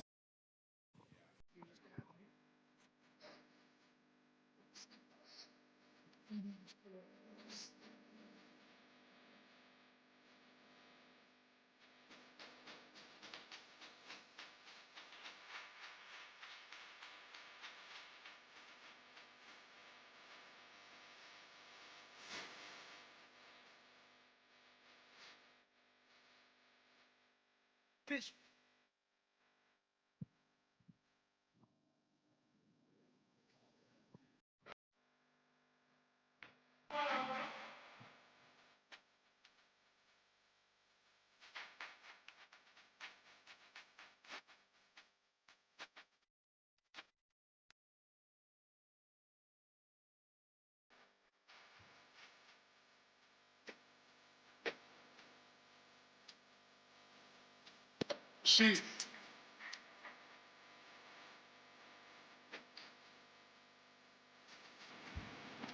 Shit. Bitch, what niggas do?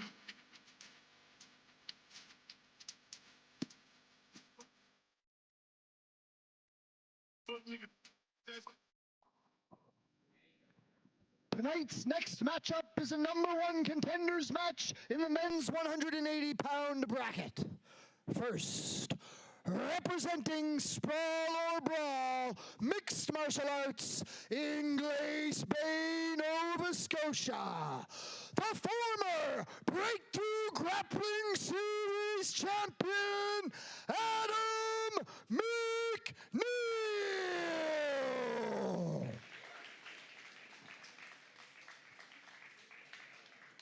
His opponent, fighting out of Woodshop Jiu-Jitsu in Antigonish, Nova Scotia. Please welcome back Ken the Crippler Beaton. Folks, we are in for a treat. This is a former Breakthrough Grappling Series champion looking to reclaim his belt against Ken the Crippler Beaton, who has won everything there is to win around here. But he hasn't gotten to a title shot yet, and he knows that. He wants this shot. Oh, you can tell he wants it. Hopefully we see some interesting things from Ken here, but right off the bat, we see Adam get the takedown with that head wrap. Adam has really elevated his game since the last time we see him, and it is very, very impressive. So big reminder here, no points, folks, off the start. So just with that recovery, there's no points. They just stop the time because they're going to reset it back to the middle here. And again, we have to acknowledge the champ, Jericho McPhee, sitting in the crowd, seeing who his contender will be. Adam trying to get that far leg and get some levitation here, or not Adam, sorry, Ken, but Ken on the legs already. Ken chases lag locks so violently. He's on the heel.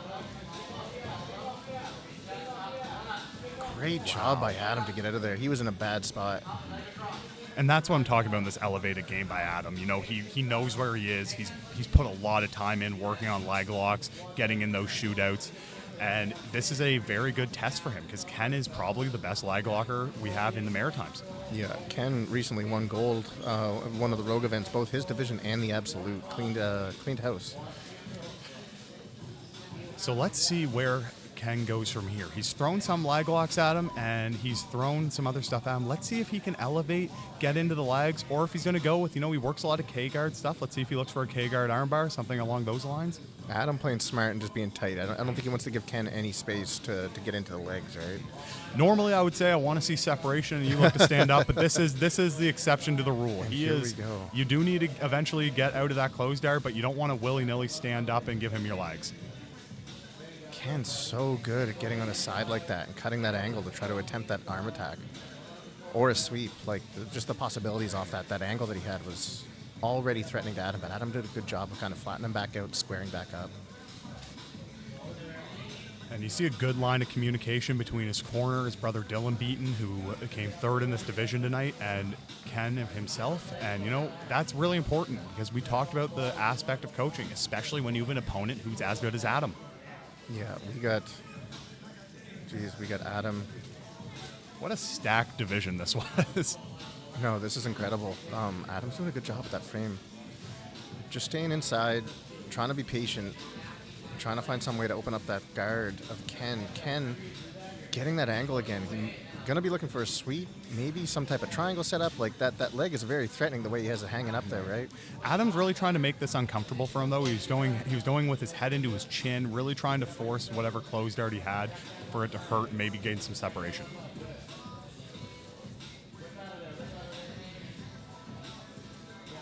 Ken wraps the legs again. So good at inverting and snatching that up. And this is a bad place to be. He's on the heel again here. He's on the heel. Oh, that's tight. Oh, and he was able to pop the heel out. But his legs aren't free yet. Yeah, and Adam has a lot of resiliency here, but he needs to start counterattacking and then get himself out of the position. Ken looking for the 411. He had a nice outside wrap with the 50-50 there. Yeah. Still in the 50-50 position. Great job by Adam getting weight up on top. Ken doing a good job of staying connected to the legs here. Yeah, and you know what? He has a high IQ in these positions too. Adam does. He knows what he has to do to not get heel hooked. And now he's looking for lag attacks of his own. Smart. Ooh, we see another attempt here by Ken. What a high level match. Just the IQ of these guys in these positions. It's just, I don't find myself in a lot of these positions, not like this. And this is just the ability to stay calm and turn your heel in a way that you can hide it and still manage to stay safe. I found myself in lag shootouts with Adam before, and you're never comfortable. He's always spamming something. He looks very comfortable there. Yeah. And Adam right now has found a way to kind of start to come on top here. And he's passed the guard. He's got the pass. There is no points, but he does pass. Yeah, we're about 30 seconds away from points, folks. So while that pass is significant, it might not mean much in the end. He's looking to get into mount. He does have a technical mount, but it looks like the foot has been trapped.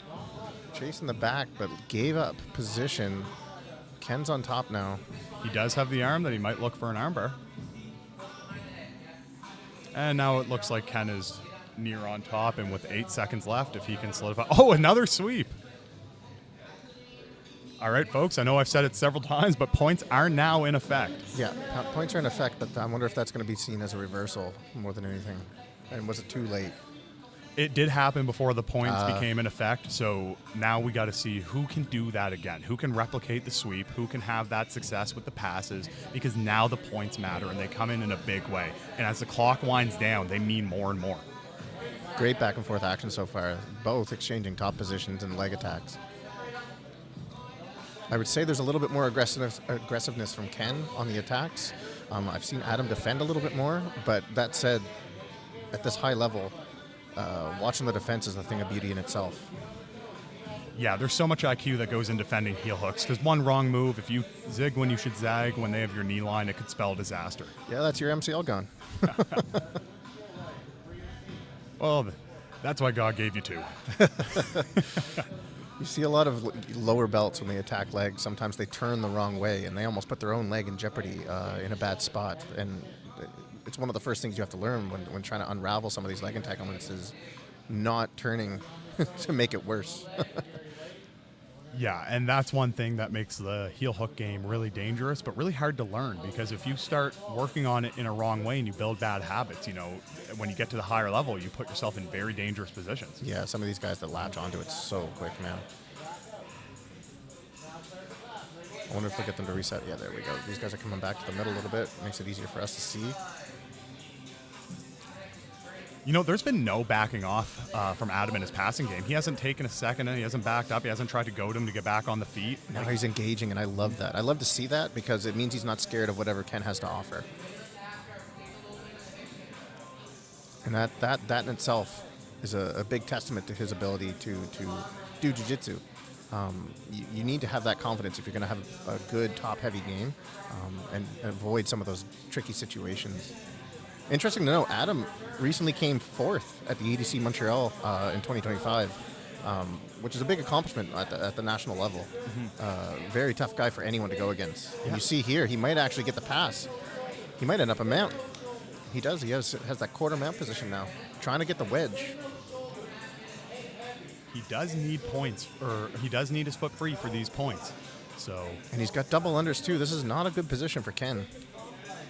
No, it's very hard to defend, but if anyone can, it's Ken. And, as I say that, Adam solidifies. Oh! Adam gets to the back, Gets to the back, but doesn't get the points. He's got 2 hooks in. But I don't know if this will count as stabilization. Yeah, they're going to give him the points here. That is 4 points. 4 points with 2 minutes left is huge. But now we have Ken on top. Yeah, and Ken has to turn it up. And Ken does look physically bigger, so I think he might be able to impose a little bit of his will here. But we haven't seen Ken pass yet. No. It'll be interesting to see how Adam deals with the adversity of being on the bottom now. What you can't do here is think you can coast to a minute 45. And I don't think Adam thinks that's going to be the case. I think Adam is really going to be aggressive, and he's starting to wrestle up. Oh, and he might get the neck here. Ken has this wrapped up. That's a deep head and arm choke. Oh, Adam gets the head out. 2 more points for Adam for the reversal. For coming up on top. For the sweep, rather.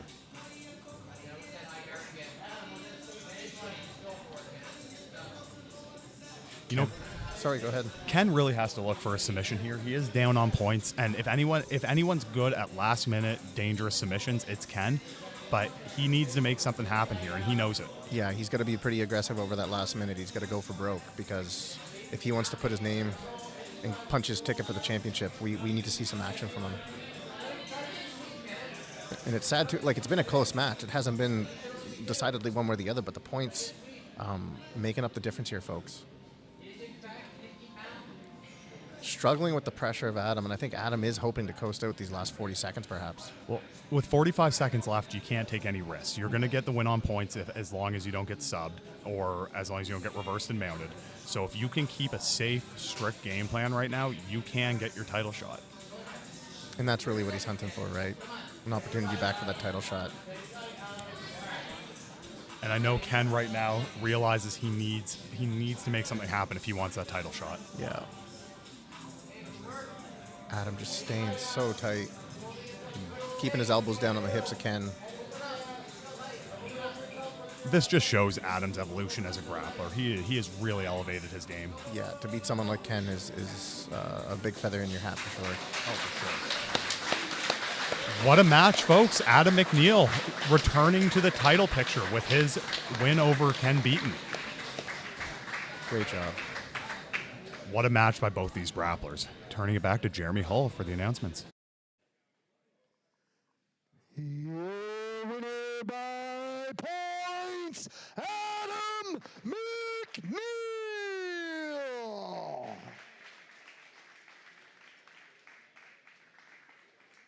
Adam, you're back, looking at another title fight. Before we talk about your next opponent, let me ask you, how close were some of those bites? We all know what Ken's going to do.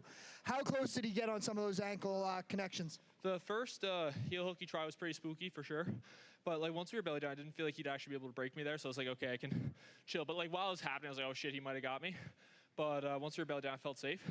And once I got out, I was like, okay, this is good. I didn't realize I was up 6. I thought I was up 2 from a sweep.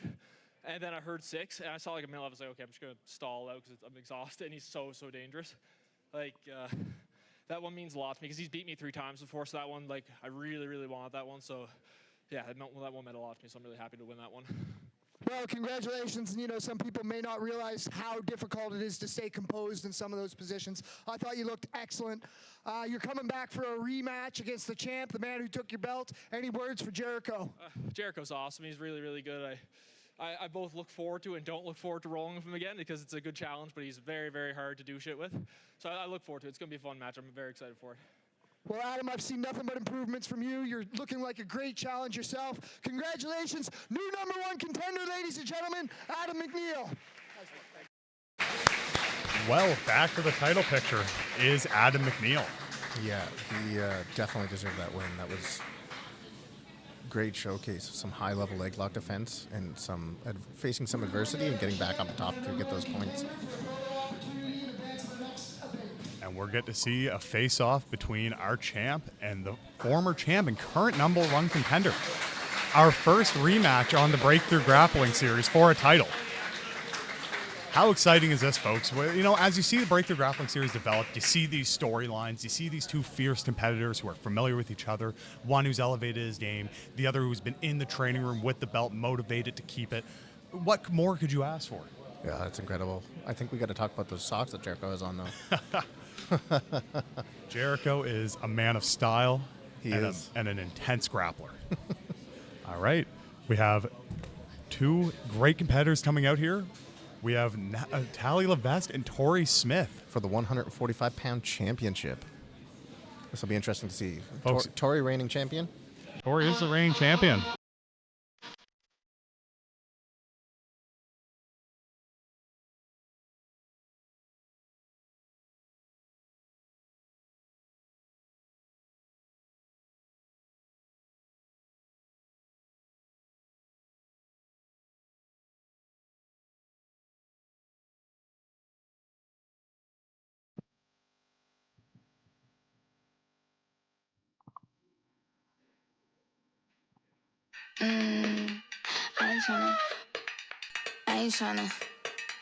I ain't tryna. Yeah, ain't tryna be cool like you. Wobbling around in your high heel shoes, I'm clumsy. Made friends with the floor. 2 for 1, you know a bitch by 4. And 2 left feet, you know I always drop. First thing a girl did was a bop. And the whole damn cake and the cherry on top. Shook up the bottom, made a good girl pop. You ain't even here to party. Ken in the club tryna pipe a Barbie. I don't wanna go. Ladies and gentlemen, tonight's next matchup is for the Breakthrough Grappling Series Subweight Championship. First, representing Victory Jiu-Jitsu in Moncton, New Brunswick, please welcome Natalie Levesque!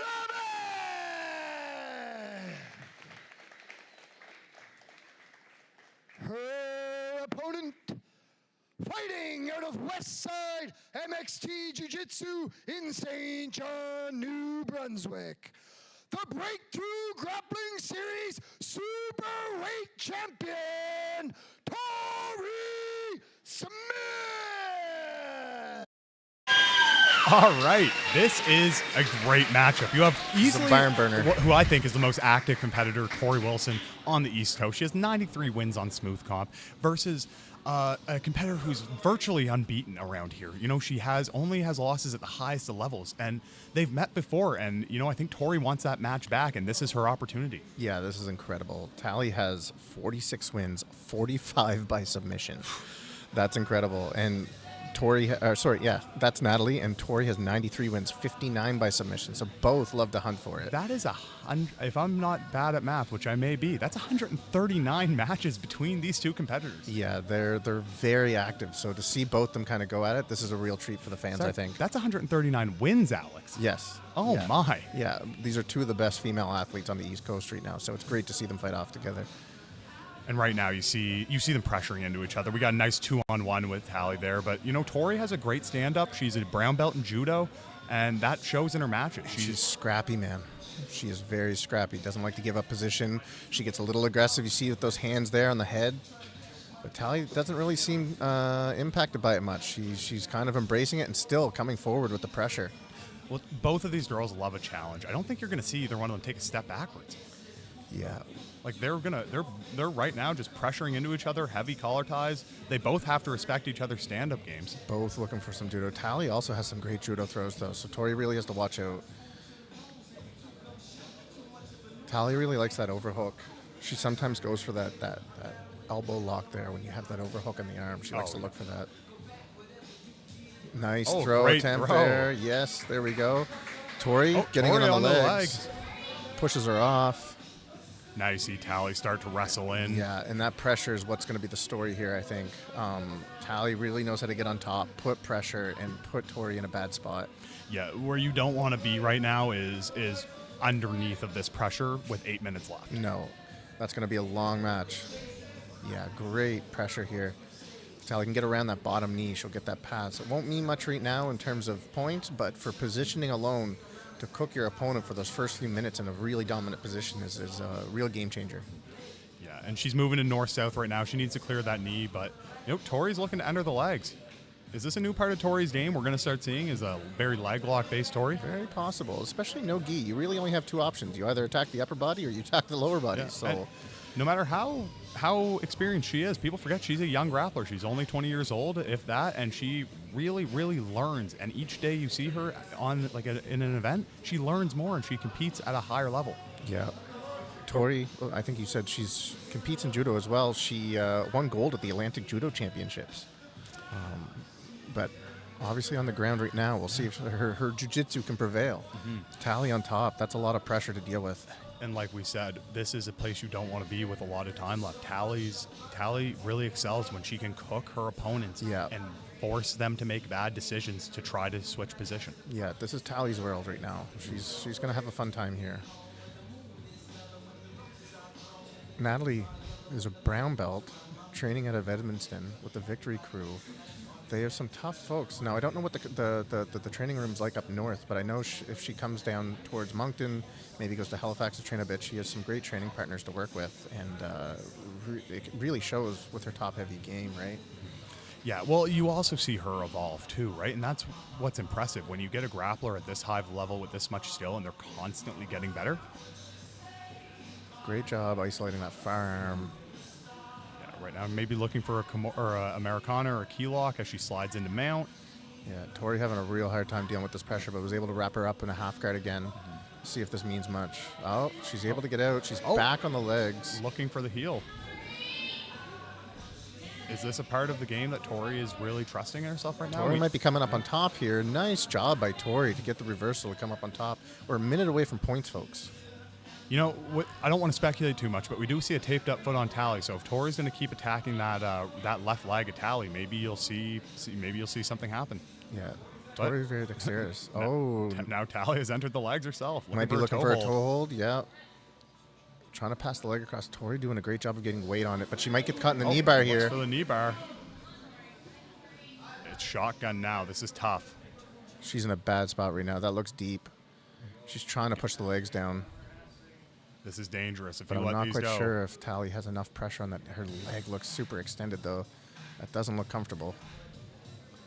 I'm surprised Tori's able to survive this so far. If you're too high up on the quad, it can take a lot of the pressure off. If you sink down towards the joint more, it will be a very vicious knee bar. She's trying to sit up on it now. Tori's out. Great job defending by Tori. Wow. Points are in effect, so now takedowns matter. And, you know, she stood up into a takedown.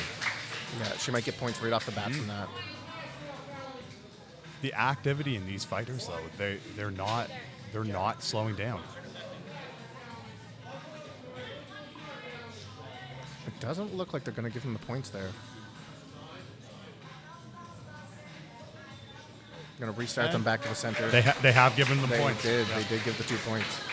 You know, 4 minutes, 30 seconds, it's a lot of time to grapple, especially with these athletes. They're used to these matches. Yeah. So I wouldn't think that those 2 points are going to play the biggest effect right now. No, and both of these athletes are used to adversity in late stage matches. So I think we're still going to see quite a scrap going on for the next 4.5 minutes.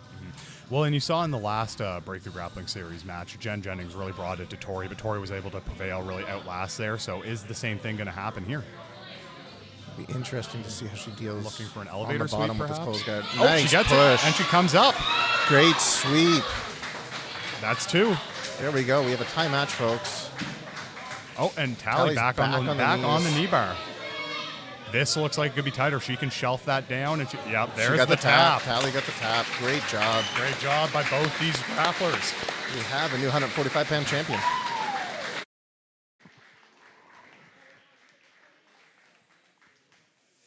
Your winner by knee bar and new Breakthrough Grappling Series Superweight Champion, Natalie Levesque.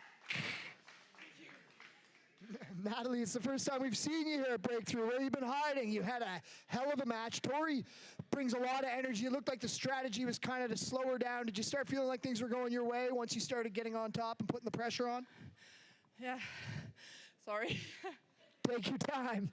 Yeah, it's always fun going against Tori.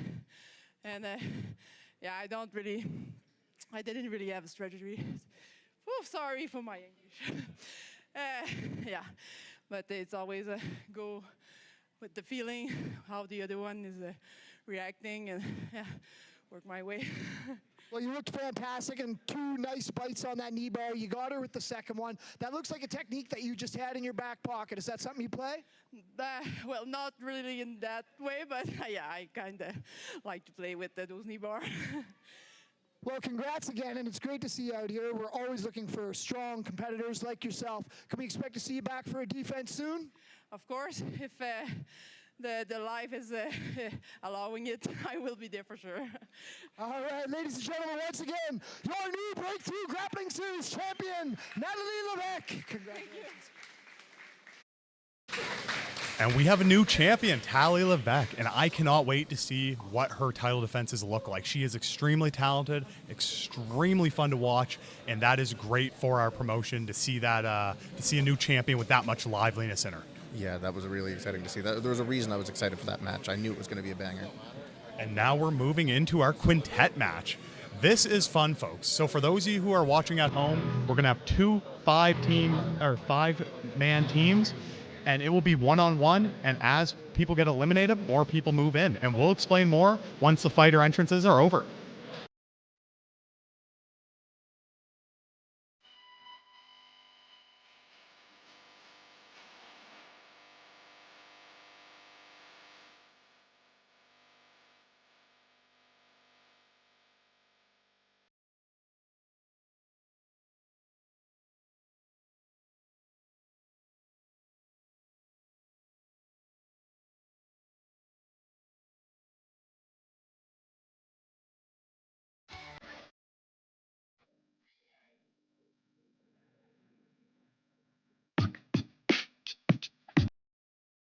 Yeah.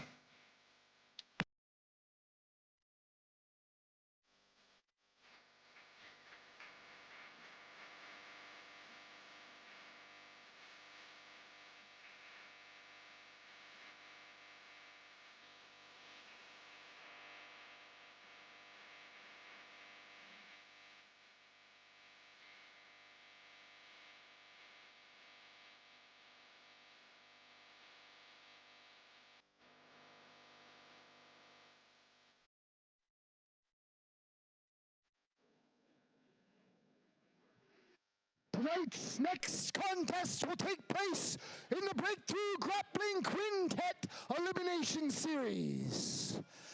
This is also our co-main event of the evening. Tonight's co-main event is sponsored by Jack Cameron The Way Home Mortgage Brokerage. Now, please welcome first to the mats, fighting out of Moncton, New Brunswick at Victory Jiu-Jitsu, Victory Jiu-Jitsu!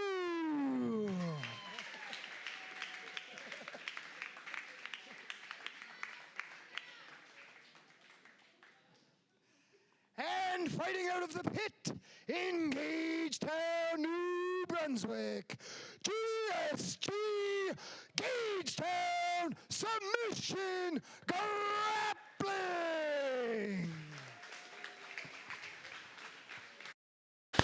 All right, folks, we are on to our quintet event. So for those who don't know, we have 2 5-man teams. You will have 2 grapplers go out to introduce them or to start the matchup.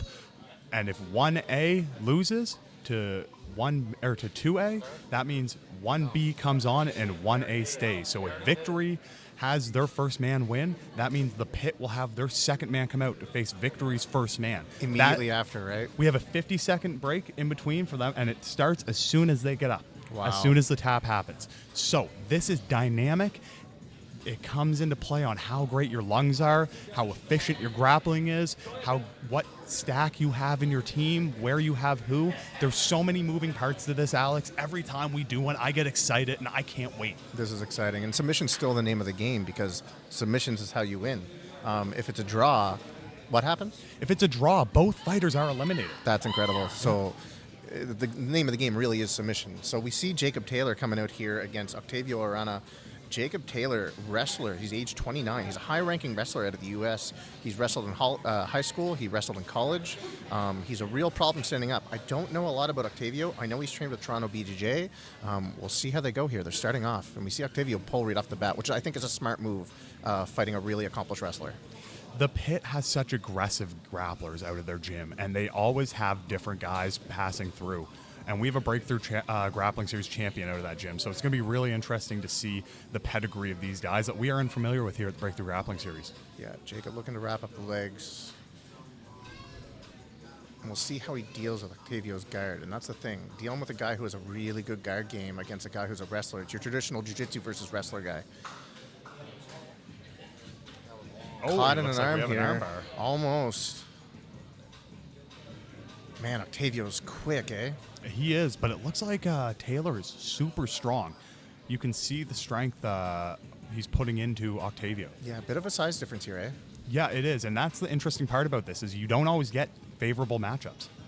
You might have to be the smallest man on your team facing the largest man on their team. Which is kind of the case here. And to be honest, if this works out in Gagetown's favor, they could have just eliminated, if it goes to a draw, they just eliminated the biggest guy on Victory's team. That could play into it. True, and Gagetown has great stand-up. So, I mean, the fact that you're putting the guy who is extremely versed in the guard against the wrestler, and if that could play dividends going into this match, because if you lose your best wrestler, your most efficient wrestler, then what do you do when there's some really stand-up heavy guys facing your guard pullers later in the match? Later in the match, it definitely plays a factor. Now, you see Octavio standing back up. This is a big problem. There's yes, the there we takedown. go. Not surprised there. But he's back in the guard, and really, is this where he wants to be? Right? You're playing that dangerous game of dealing with a submission guard. Oh, he's got the neck crank here. He might be able to get this. It's never a comfortable position to be in. No. You know, it's not the most effective submission, though. It's really uncomfortable, and it can open some things up, but a lot of grapplers are just going to tough that out. Yeah, and I think Jacob, because of his inexperience, I believe he's just a white belt, but his inexperience in the submission game might lead him to some of those more wrestling-heavy techniques, right? Maybe something like catch wrestling.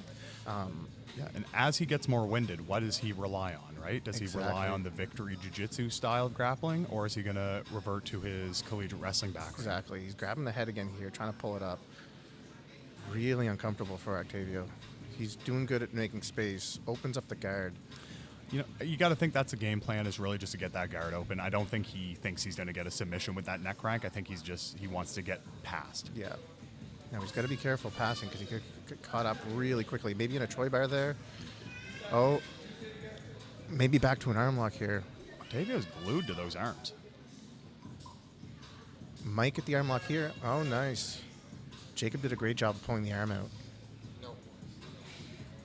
You know, you can see the composure in both these grapplers, especially in Taylor. You know, you can see he's been on the mats. He's been on the mats. And all that experience wrestling, I think, really pays dividends in a match like this. Of if you can keep yourself safe and calm, it's just another match.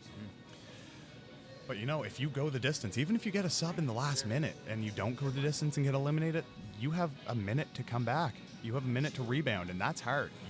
The best method in one of these matches is looking for quick submissions. Yeah. Now, I don't know if he's looking to attack the legs here. He seems to be looking for some sort of clover lock, but he doesn't have any sort of trap in the legs. I think he's looking to use it to open up Octavia's guard, get his knees detached from his chest. Yeah, we're almost at the halfway point of the match here, folks. He's got that double lock again. Didn't do much with it. These guys are going to reset back to the center. You know, they both do a good job disengaging when they're in danger, but because of that, you're seeing a lot of positions given up and re-entered, and it kind of creates this kind of a back and forth of just movement. Yeah. Well, and rightfully so. You would think Jacob's a little nervous to get entangled into some type of position, but it looks like he got around the guard there. He did. And there is no points in one of these matches. It is submission only to draw.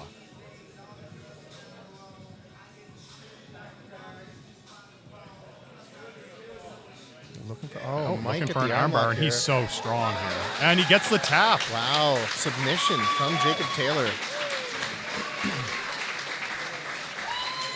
It looks like up next is Eric McDonald out of Gagetown. Now, the fun part about Eric McDonald, he is no stranger. He is the captain of this team. And when it comes to Eric, he has beaten high-level guys. He has wins over black belts. He has wins at the Breakthrough Grappling Series. He's been tearing up the regional scene. This is going to be a great matchup. Yeah, at BGS 9, he won he has a win at the 160-pound bracket. Now, what is Taylor's gas tank like? I think it's incredible. Yeah, I'm going to be honest there. I asked that, and I looked at him, and he's not breathing heavy. He looks pretty composed, so that's kind of what you want. You get out of it with a submission. There's a few minutes left. He's jumping right into it again. Eric is quite good at entering the legs, though, and if he is new to submission grappling, you know, and he is going to rely on his wrestling, it opens up some things like we saw in previous matches where if you wrestle and you're disconnected at all, you might get your legs entered into. Yeah. Now, him being a little sweatier, it could play into that, being a little bit more slippery, but you see the takedown, not surprised there. And you looked at Eric kind of concede that. He wants to land and choose how he ends up, right? Yeah. Eric likes to play these inverted positions, so we'll see how it goes.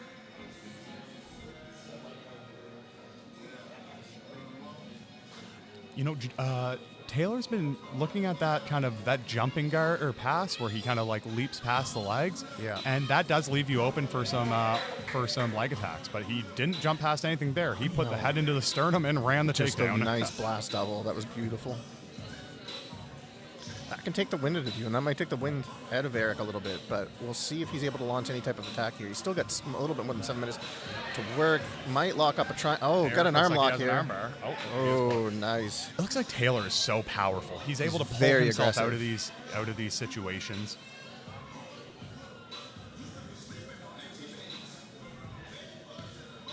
Nice. Eric looking to levitate there with the butterfly.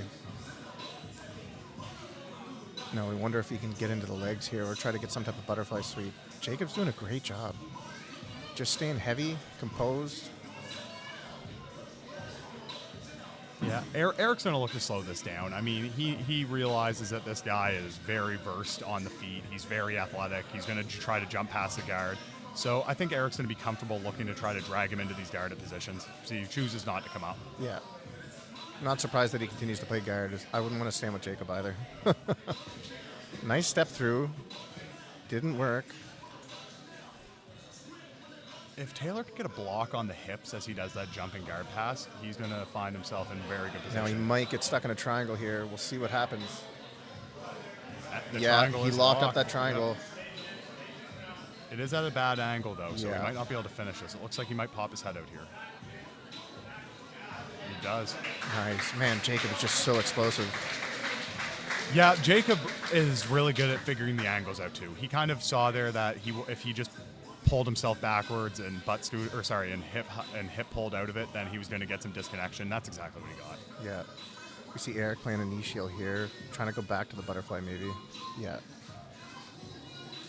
Now, when we talk about experience, especially in combat sports and grappling sports in particular, he's not just a white belt. He's a white belt with collegiate wrestling background. Yeah, but we have him on the legs we here. have a leg lock.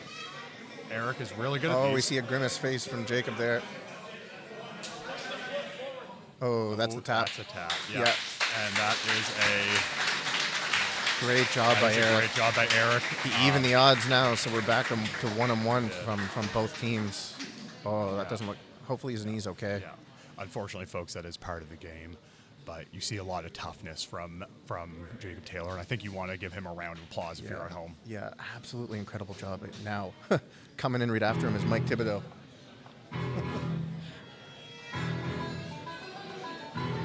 Yeah, seeing Jacob on the East Coast, that's incredible. He has put the East Coast on watch with his wrestling Yeah, ability. exactly. I think everyone's going to be looking at Jacob Taylor now as a white belt.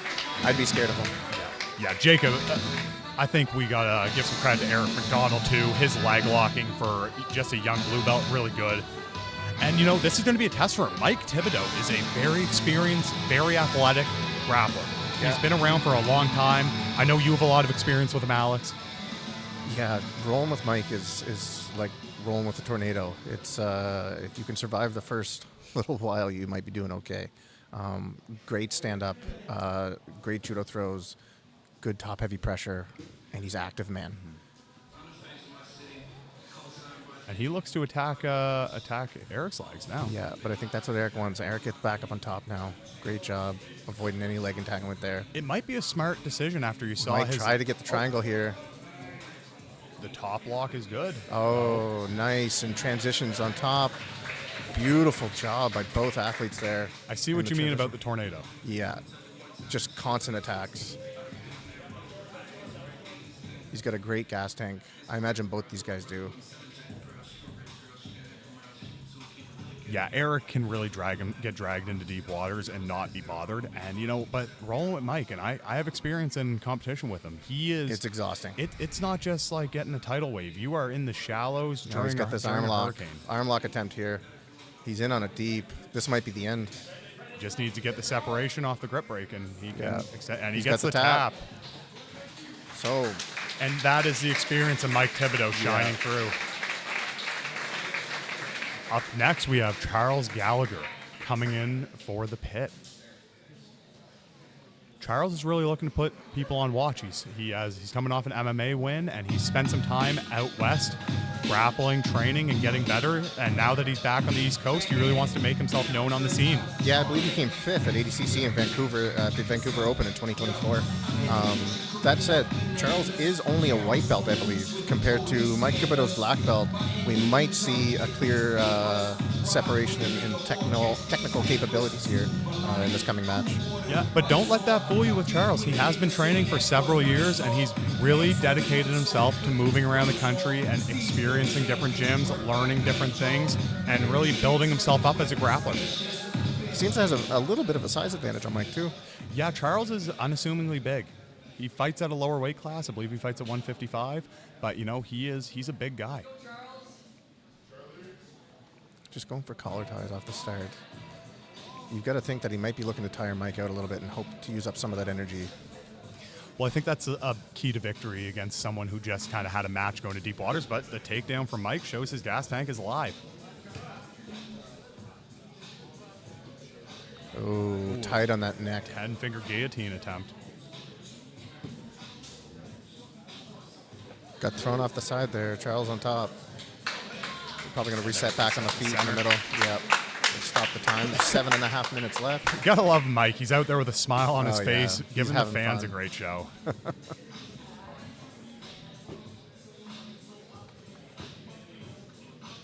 Just working for collar ties. These guys have tons of time to work still, so there's no rush for either one of them. And you think Mike might be trying to get a little bit of juice back in the system. Looking for a triangle. You got to watch out for those. He's very quick with the attacks. Mike's experience really means he can't attack from everywhere, so it's up to Charles to keep him on his back foot. Yeah. Rolls him, comes up on top. Great takedown. Great job by Charles. Yeah. Charles can't rest here. I don't think he plans to, but he can't give Mike inches, because Mike will No. take miles. Mike's looking to build a base, but he's getting he's getting tight on that head and arm. No, Mike's out. Looking for a Kimura, rolls him. Mike he hit has the a wrist wrist lock. lock attempt. Oh, I don't know how his wrist has survived that. My wrist just broke watching. Charles might be able to come out on top and out the back here. He does, and he's going to wrestle up. Mike has the neck wrapped up now, so He has a really nice front headlock. Yeah, but he's on the wrong side. I think, he let it go. Smart. Charles on top, getting heavy.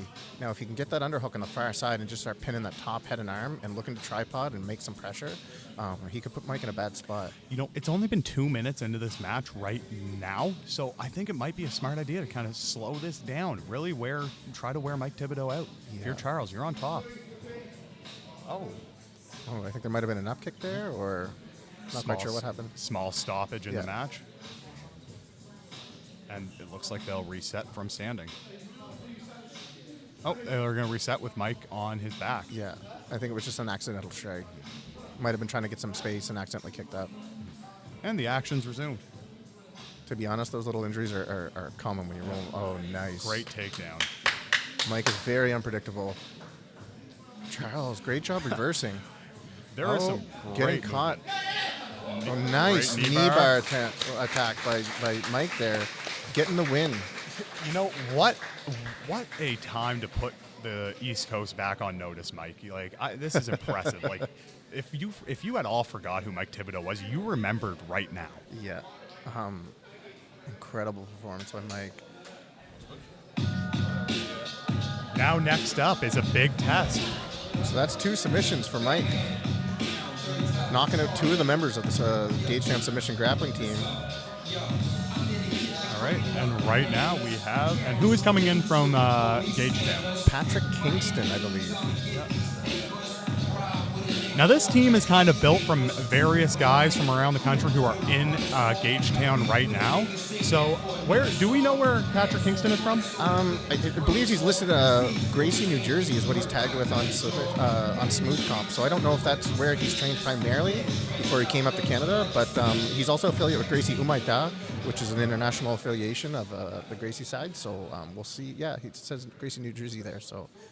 Isn't that awesome to watch? You get guys from all around North America coming to the Breakthrough Grappling Series to test their skills against our local athletes. Oh, nice. He's getting on the leg of Mike right off the bat.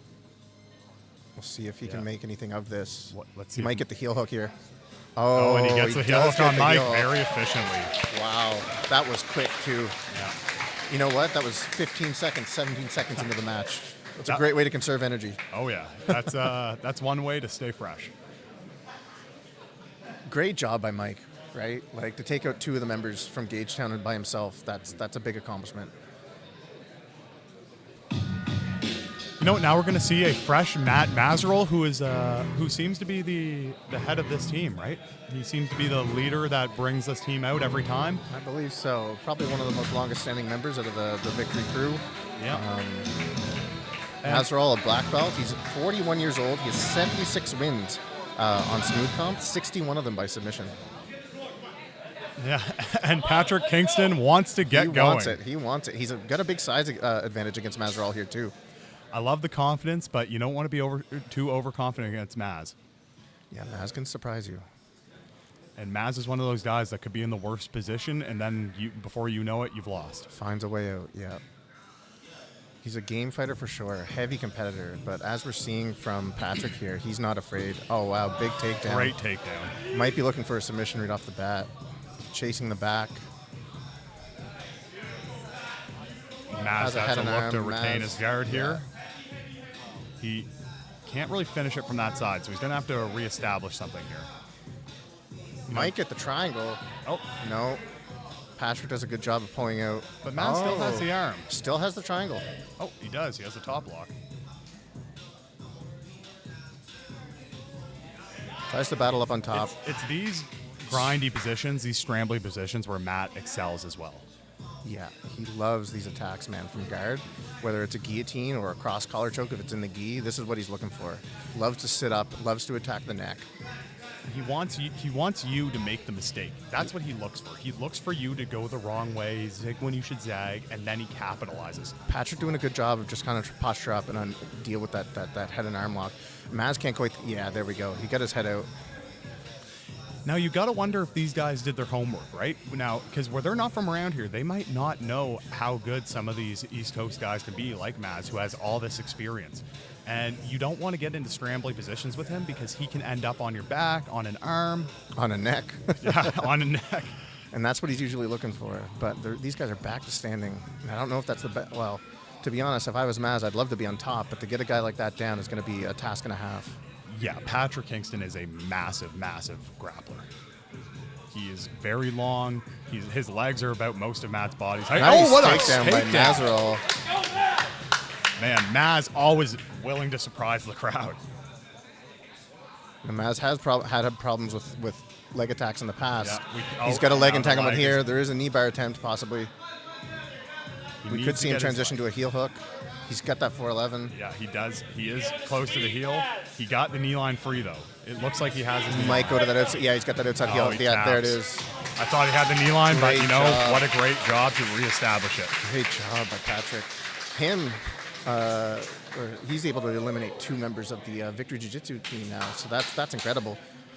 What an interesting format, right? You see all these guys from different places come together versus a longtime team. A couple people get submitted here, a couple people get submitted there. But now you have Patrick Kingston looking fresh and really put the East Coast on notice. He has absolutely put the East Coast on notice. His next opponent is Larry Poirier. I know some of the boys like to call him Lair Bear.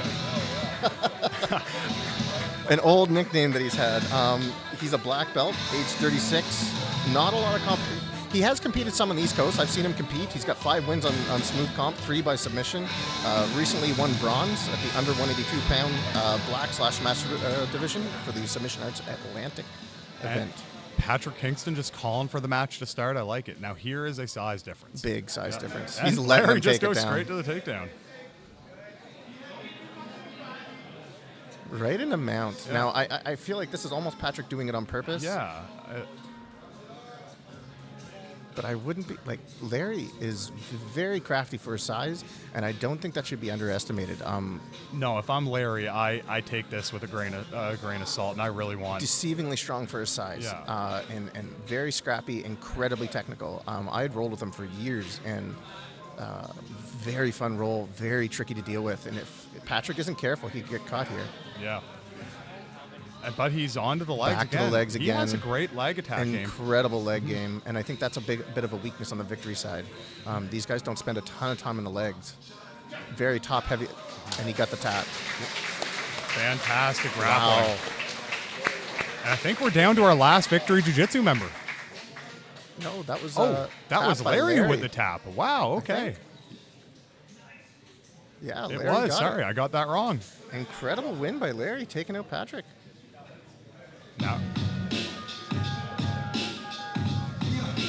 Now we're moving on to our next pit member from, looks like he trains primarily at Homa BJJ in Montreal.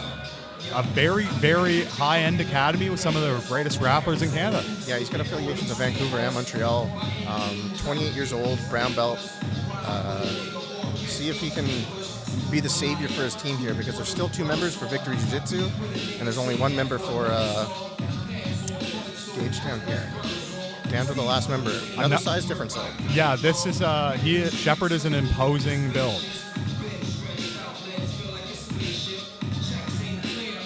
I wish I could see that. I was blocked. My view was blocked. I couldn't see what Larry won with.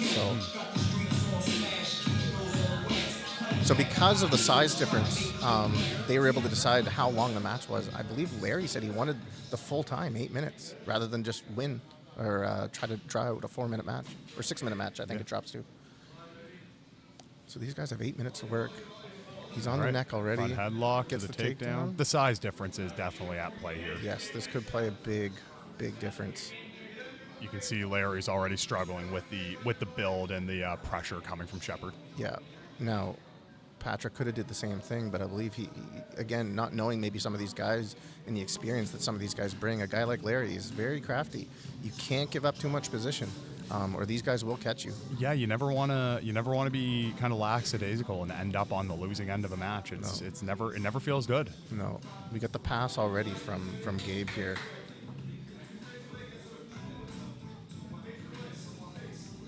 You know, you're never in a bad position cooking someone, especially with this big of a size difference. No. It looks like he's trying to shift And into just man. driving that knee across, that's just a lot of weight that Larry has to deal with. He's so much taller than him, though. It might be a little bit harder to get him out. Yeah. From that position. You can't help but think he's happy to cook him for a couple minutes, right? Yeah, and if you're Larry, like every second under here, it's going to make you struggle more and more. Yeah. you need to start making something happen, try to turn into him. Gabe does have to look for a submission, because if he doesn't submit, this is the win for team victory, right? If Larry can survive these 8 minutes, that's a win for team victory. Yeah, it is. And I want to think that's kind of part of the game plan for Larry and the rest of team victory. Yeah, just survive against a guy but he's looking for that Kimura attempt. It looks like he's close to getting it too. He does have a considerable strength advantage. His hands are getting close to the position. Yeah. Oh, and Larry, good movement ability by Larry just to kind of disrupt it. Yeah. But now Gabe's got mount. We'll see what he can do with it. And it looks like he's looking for a smother choke of sorts, and he gets it. He gets the tap. Wow. So we're down to the last athlete for both of these teams.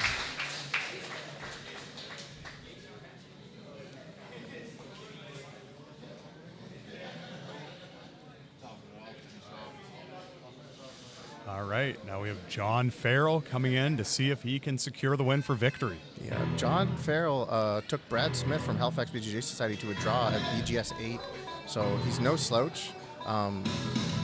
Pretty big, strong guy on his own right, very technical. I rolled with John for years. Very good heavy top game. We'll see if his wrestling's improved and if he's able to get the top position here. But Yeah. even if he does, that might be a problem. And I know Homa BJJ has some very, very talented wrestlers and guys with judo backgrounds, so you have to assume that Gabe Shepard has a very deep background in that realm. Yeah. Be interesting to see how this goes. Now, if it goes to a draw here, how do they decide the winner? So it goes to a referee's decision, I believe. So the pacing here might play a role. Bit of an age difference too. John coming in at 43 with Gabe at 28 years old. So folks, I was wrong. Both teams select an opponent, and then there is a sudden death match. So if you want some free jiu-jitsu, you're hoping this goes to a draw.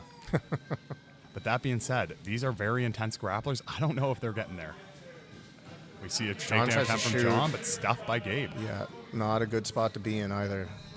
Stuck in turtle with a big dude like that on top of you is not fun. Now let's see if he can cut that knee through. Great pressure here, flatten him back out. It's a bad place to be this early in the match. Yeah, with John's far arm, his right arm is kind of caught up underneath, like on top of, he's on top of Gabe's left arm there, and that's not good. With that isolation, now he gets that instep, and he's trying to pass through to mount. Beautiful. Great pressure. John's trying to get to his side here. Yeah, with heavy hips, if he can get that foot free, the world's his oyster at that point, Yeah. And he kind of has that foot locked up triangle a little bit, so I think he's content with just really making John's day suck. You can tell Gabe is very happy in this position. He's just cooking him a little bit, has good top heavy pressure, trying to get a crossface. I'm wondering if he was going to try to transition to the back there, but no. He's just staying top heavy. 2 arms over, very heavy pressure passing. That being said, though, John is always live. You can't count him out. Like No. you said, he took Brad Smith to a draw back in the last quintet event that he was in, and he's very good at surviving and then getting to good positions. Yeah. He's got some pretty thick arms, thick neck, tough guy to choke. But man, Gabe doing a good job getting under that elbow, coming to the back. Beautiful. And he's got that modified back control, that really good control on the hips. You see that lock that he has with his legs on the hip there? It's so hard to break that thigh ride. Oh, yeah. Because he can control which way John's hips face. Yeah. If John starts to turn into him, he can flip him back over. Bad spot for him to be in with still 5.5 minutes left. And there's no points here, so he really gets to play with whatever style back control he wants. Yeah, he can take his time and just have fun here and just look for the submission. You have 5 minutes to hunt for a submission. That's a long time. And that's a grueling position for John to be in, so we'll see if he's able to survive. And with someone as experienced as Gabe, coming from a camp as good as Gabe, every second that ticks by, that's another second that you're getting choked or you're getting your face grinded. Oh, and absolutely. It's tough. It is tough to maintain that for 5 minutes. Might have some type of modified looking for the arm lock. Yep, looks for the arm bar. John doing a good job of escaping, staying tight. Great job by John. Got his back to the mat and wiggled out. Yeah, and Gabe realizes this is a situation and just sits back into the mount. Now he could be looking for a top heavy choke here. There's a choke, modified choke there that you can get with that arm in, but John does a good job of still fighting for that leg. Really good at staying tight, curling in, trying to get underneath that far left leg of Gabe. Trying to lift him up. Man, Gabe has just insane top pressure, peeling that bottom elbow up. That's kind of preventing John from turning to his side, right? Yeah, and I think if John turns over into turtle, then he just gives Gabe what he wants, and if he turns to a flat back, he gives Gabe what he wants. He's in a bad position right now. Yeah. He's got that gift wrap, and he looks like he's gonna steps over. He might look for that arm lock again, or back control. I think he has his options right now, right? He does, and if John reacts too much one way, Gabe's gonna go the other.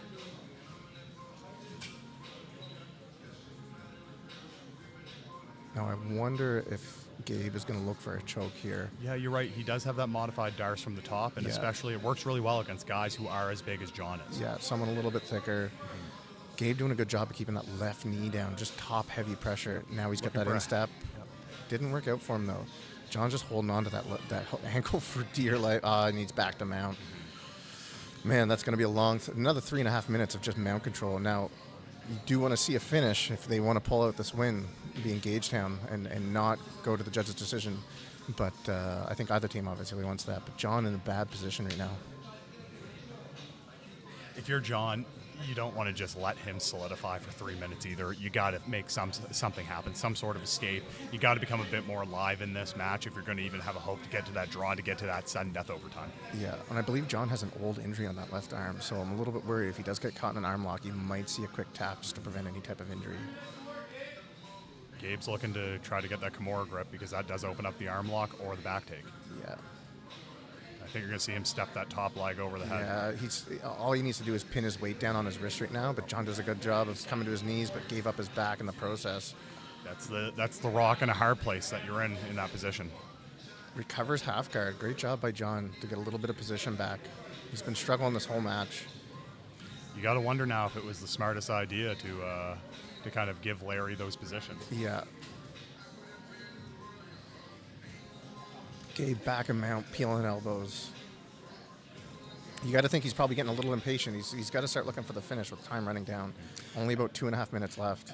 Oh, there it is. There he steps over for the arm lock. He's going to go look for that belly down arm bar. Oh, he's getting stacked by John now. This is a good way to defend. And nice. Peels him over. He's got the wrist. He's got the tap. And that's a win for Gagetown. Gagetown submission grappling defeats Victory Jiu-Jitsu. What a quintet debut. On short notice, they pull a team together and win the match, turning it over to Jeremy Hull.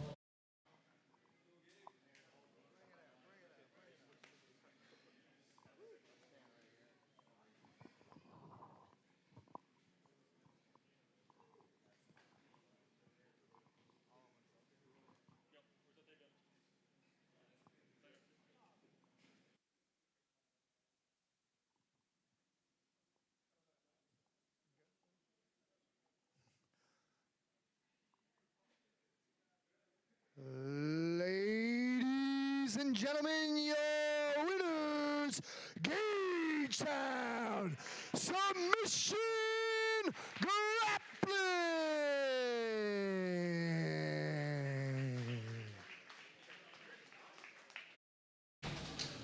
Now we're on to our main event of the evening. We have our 220-pound title fight. Now this is what I have been waiting for, what the fans have been waiting for, and Alex, what you've been waiting for. This all is night. Exciting. What a match this is going to be. You can see some fireworks here, I think. I have a star beside this. It just says match of the night. When I was doing up my notes, everyone, the first thing I could think of was this is going to be one of the most entertaining matches we have ever seen on the Breakthrough Grappling Series. You have Rory Gillis. He is a title collector. He is on an unbeaten streak in jiu-jitsu. He won his pro, he's 3-0 in pro MMA.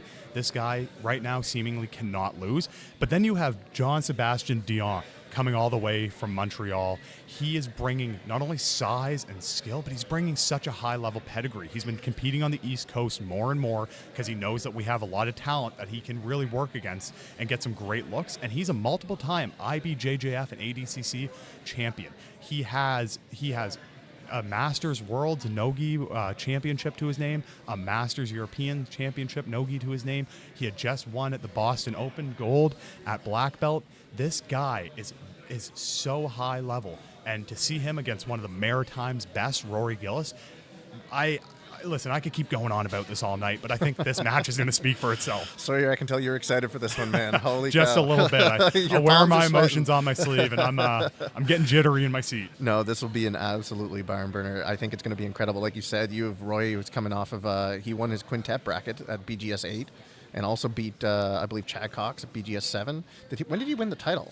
So Rory won the title in our first night of champions against me.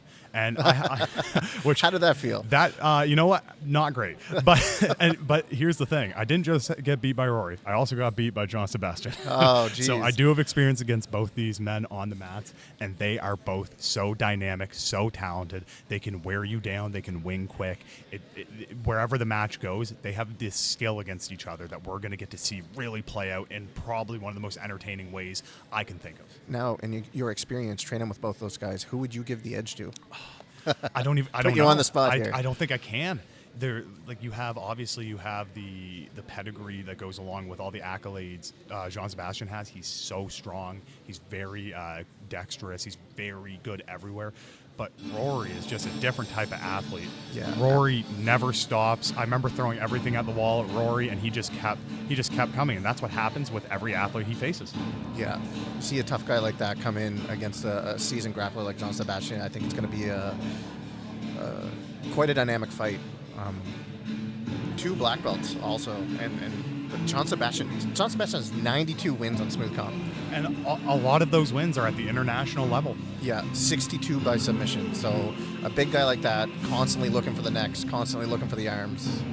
Or legs. He's like you said, he's very well-rounded, very dynamic, so he can attack anything. He beat me by straight ankle lock, and that was one of 2 submissions he had by straight ankle lock that day. Jeez. So he does like the legs then? He does like the legs, and he's very good at getting into them and elevating you. Yeah. No, I wonder, Rory, what his defense will be, or whether he'll have some type of counter offense coming out of the Knots or Evolution camp, right? Well, Rory does cross-train down at Gagetown submission fighting, and they are very, very skilled in the legs. Okay. So I can't wait to see a potential leg lock shootout mixed into this wrestling heavy event. Yeah. And I would like to see a little bit of the wrestling. I think both of them have a lot to prove there. So I think so too. And as you see Sebastien make his walk, you can see the imposing figure in the smoke. he's a big boy. He is. That is a large 220 pounds. Yeah, he's carrying that well. He looks comfy, man. He does. Some very imposing music. Yeah, and you know what though? One thing, his experience level, that is one thing that Rory can match. Rory is no stranger to high-level competition, whether it's MMA or Jiu-Jitsu. He's beaten some of the best guys around here that they have to offer, and he's done it in dramatic fashion. I still remember the first Kumite that I saw him on, he won, and he did a lot of it just solo. He kind of came in, worked through it, and he was able to get that win on his own. And I'm really excited to see like how he handles this new challenge. An athlete like Rory, exactly. Neither of these guys back down, and I think I might be the most excited person in this room. I think the room is all pretty excited, to be honest. Yeah. I think they're pretty pumped up. Rory's a crowd favorite, And that's for there sure. is the current 220-pound champion, Rory Gillis, ready to try and retain his belt against the man from Quebec, Sebastien Dionne, a title collector versus a world champion.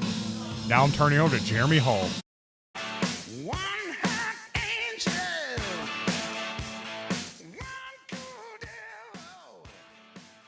Ladies and gentlemen, tonight's next matchup is a Breakthrough Grappling Series heavyweight title fight and the main event of the evening.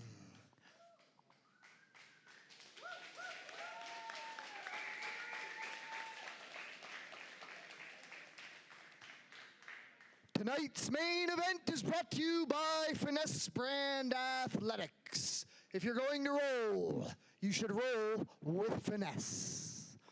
First, representing TriStar in Montreal, Quebec, please welcome Sebastien Dionne.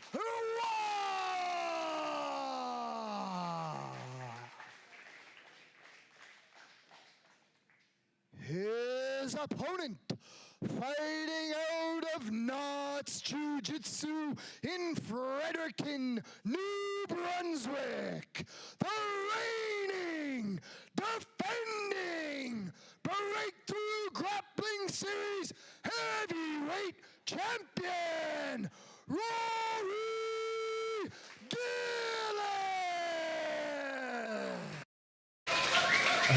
It is go time, and I got one question before we start this. Yes. How does Sebastien make this weight? I don't know. That has got to He be the looks- biggest 220 I've ever seen. Yeah, he definitely had to cut for this. But that being said, Rory is so strong, and his Rory's cardio is game. unmatched. Look at the pressure these guys have in on each other already. Toes on the mat. They're digging in. Neither of these guys want to give up any space. No. 2 seasoned grapplers. This is a treat. I got to say, those people in the front row are brave. There might be some wild takedowns in this one. We should be on the lookout too. They could be coming towards us. We got Joel placed nicely in front of us here, so Yeah, we'll see if the referee can save us. Heavy, heavy, heavy pressure here. Collar ties. Both exchanging collar ties, weighing on each other a bit. This is a 10-minute match, folks, so they have a lot of time to work here. and that's what we're going to see play into it is like where do the gas tanks go? Because I don't think this ends super quick. And Rory on a takedown. Takedown. Oh, he's got the arm. Tap. I think he tapped. Oh my No, God. he seems to be going through it. Jeepers. That looked like a tap almost. Like Yeah. that was cranked, dude. My shoulder was grimacing just thinking about that. Oh my God. And now Rory is in a spot that you might not want to be this early on, and this is where we get to see his guard retention. Now I wonder if his arm's injured at all. That was tight. That was definitely a Kimura that was put on aggressively. Yeah, that's one of those ones that, holy cow. That was hard to watch. That was. Rory trying to get some frames, but I wonder if his arm being attacked like that is going to play into this at all. Great frame on the shoulder. Gave up the back, though. Nice escape. Rory gets back up. Rory, good job getting back to his feet there.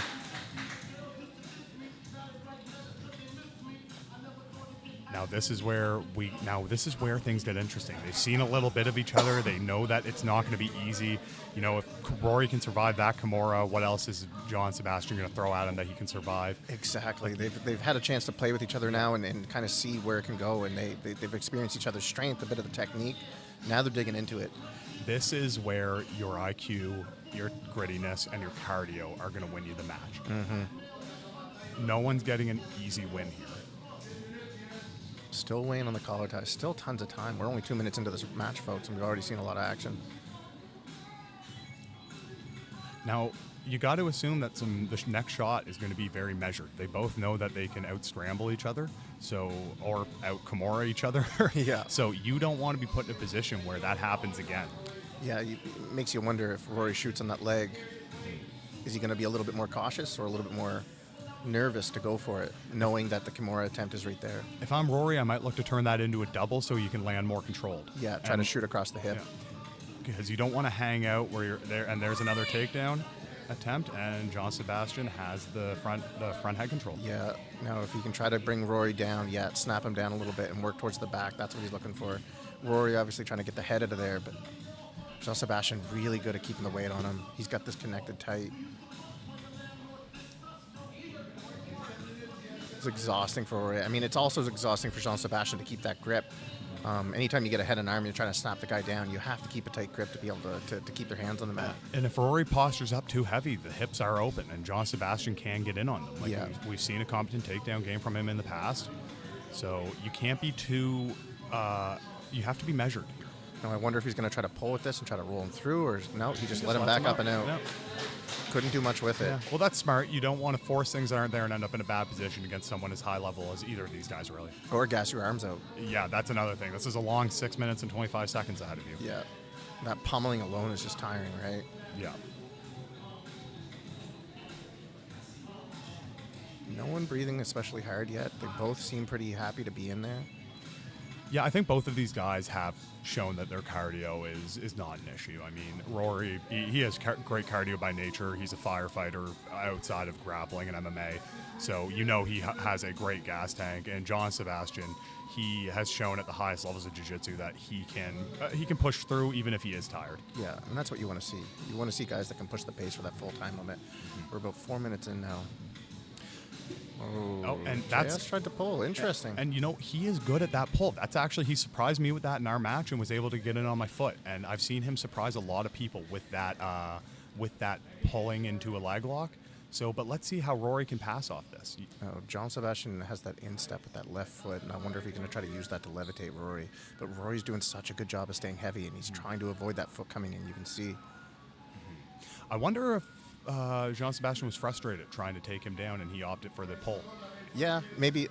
Is there points in this match? There is in 12 seconds. Okay, so I wonder if that was just a game plan. Didn't want to risk the shots from Rory and decided to pull. Yeah. And right now, Rory has to not get elevated. You can see Jean Sebastien looking to kind of get that underhook. Points are in effect, folks. And you don't want to get elevated against a guy like this. He's so strong, it wouldn't take much. No, Rory doing a great job with his hips, staying heavy. He's got to watch out with that back exposure. He's heavy on the hip, but if JS tries to get an underhook, he might be able to shoot to the back or something. Oh, no. Looks like he's in on the leg. Rory does have some good experience with the leg, so I want to see what happens in a leg lock shootout. But he does have the knee line, it looks like. But Rory put the foot on. Oh, and he's stepping around. Good job by Rory, turning that into a spin top. JS coming on top. No. Couldn't wrestle up. Rory doing a good job of staying on top there. That was impressive. Yeah. Now chasing the back. With 4 minutes left, if Rory can solidify some points, that can be big. Yeah, not where you want to be if you're Jean Sebastien. No. Not with 4 minutes left. And, you know, I don't think a lot of people are surprised that Rory's able to do this. I know Jean Sebastien has a high pedigree, but Rory is very, very talented. JS doing a great job with that double underhook. Nice. Able to come back. No, wasn't able to get on top. Rory's still controlling that top position. Maybe looking for a crucifix. Yeah, seems to have control. And Rory's really good at when you try to turn that inside single into something, he's really good at chasing the back off of it, which he did. He's got the Snaps head down, Will this gets count as to a the back takedown? again. I don't think so because there was no definitive stand-up position there, but Rory chasing here. Good Nice. job, Rory. Now let's see what Jean Sebastien can do to defend this. He's got the instep, so he has the butterfly half guard. If he can get an underhook here, again, he might be able to levitate and create some separation between him and Rory. And Rory, with 3 minutes and 20 seconds left, if he can score some points, it changes the dynamics of this. If Rory is up on points with this little time left, then that will really change how urgent Jean Sebastien has to be. Yeah. Now, does it go to a judge's decision? It will, yeah. Okay. So if there are no points, then it does go to a decision.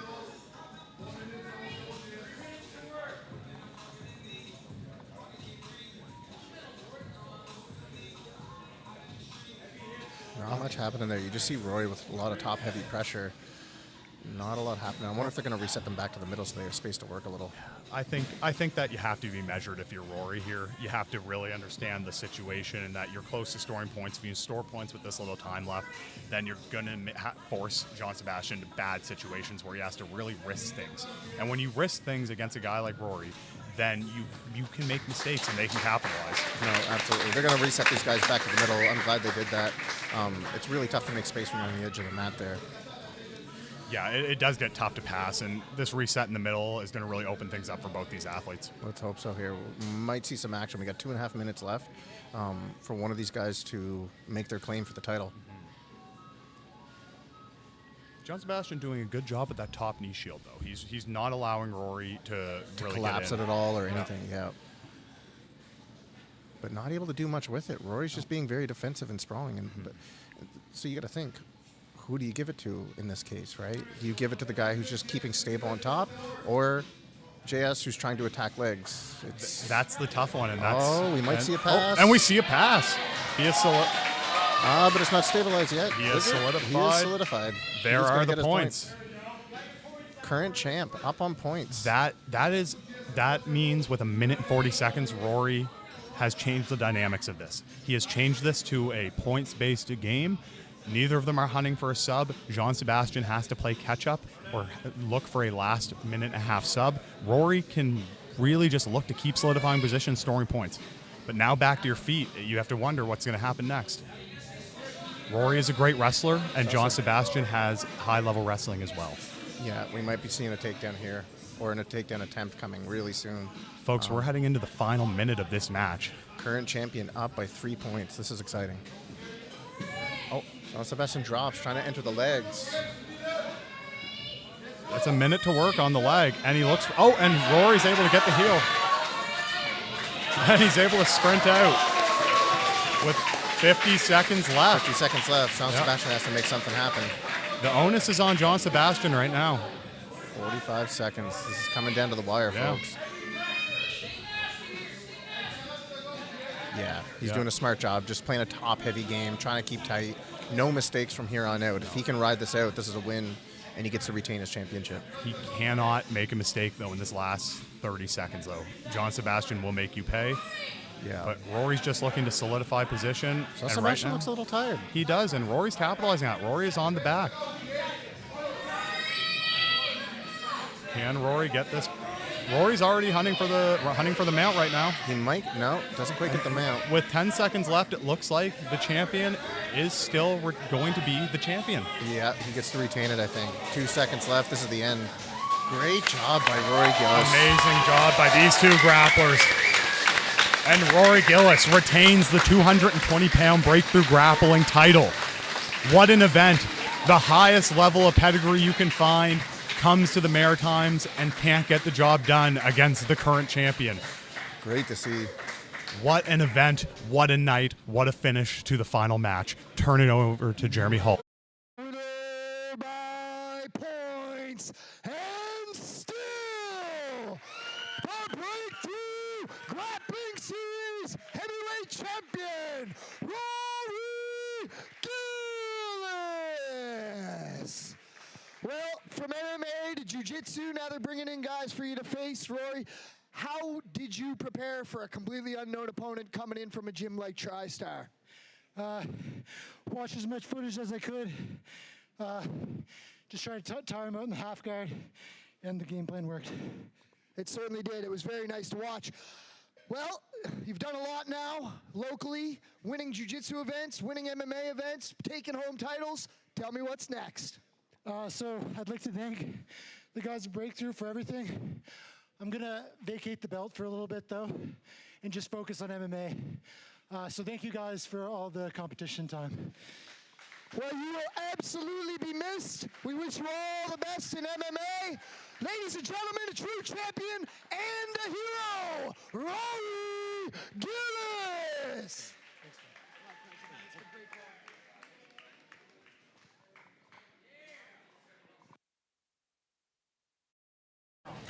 Alex, what a night.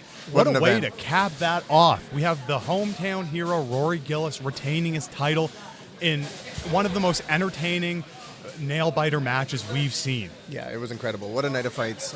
Some really high-level jiu-jitsu on display. Even from some of the more junior athletes, really high-level jiu-jitsu. I was really impressed with what I saw tonight. Yeah, I gotta say, there were some great events. I mean, even when you go down the card, look at Corbin versus Harvinder Singh, you got to see some guys really dig deep, get some last-minute submissions. And when you dive into that 180-pound bracket, what stood out to me is how high level that bracket was. Yeah, some of those leg entanglements were crazy, and then you get some of the fights like Thalie and Tori. You get to see some high-level women matches on the East Coast. Really fun to see. High-level submission. Everyone was hunting for it tonight, and I feel like we saw that. At the speed the event went, everyone was hunting for submissions tonight, and it was great to see. Yeah, that's the thing about this promotion is you get the highest level of grappling in the East Coast, and you also get extremely good fighters who focus on submissions. You don't see a lot of people stalling. You see people looking for those submissions and hunting for them. And you saw that tonight. Now let's turn it over to the people who had won, retained, and earned their shot at a belt. I think that Adam McNeil and Ken Beaton's match was fantastic. And to see Adam come out and to return to the title picture, that is impressive to me. It's a great story. It's a little bit of redemption. So, let's see if he can pull it off. And when is the championship match? If they fight, when he fights Jericho? So that championship match is yet to be scheduled, but it will be sometime later this year. Okay. Yeah. No, that'll be a barn burner for sure. I'm excited to see that one. Yeah. And Thalie taking the championship from Tori. Congratulations to Thalie Levesque for that win. You know, we've wanted to see her on the Breakthrough Grappling Series for quite some time, and now we have. And when she showed up in dramatic fashion and won the belt. And, you know, that's not the last we've seen of Tori, though. I think when that bracket comes back out, I think Tori's going to be hunting for that belt again. Exactly. And we had the Gagetown submission team win the quintet match. That was great. Very close. I mean, both teams went through all 5 of their athletes, which you don't always see. Sometimes you see maybe a 3 to 5 count where one of the team members just runs through a bunch of the other team members. And tonight we saw a very even match between the Gagetown submission grappling crew and the Victory Jiu-Jitsu crew. And again, we capped it off with one of the most entertaining high-level matches you could see between Rory Gillis and Sebastien Dionne. And Rory has made the announcement he'll vacate his title, and that opens the door to a whole nother crop of 220-pound athletes ready for that title shot. We don't need any more of those big boys. We have enough big boys on the East Coast.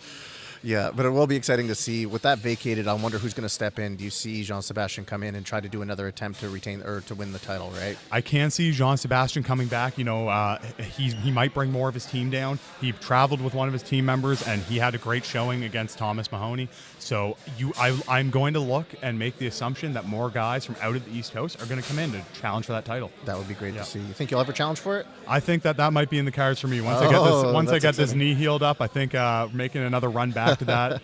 I still have a sore spot on losing that title, so I think that I might be in the contention for it. That would be amazing to see, my man. Awesome. Well, folks, we hope you had as great of a time as we did. That's us signing off with the Breakthrough Grappling Series, and we'll catch you next time.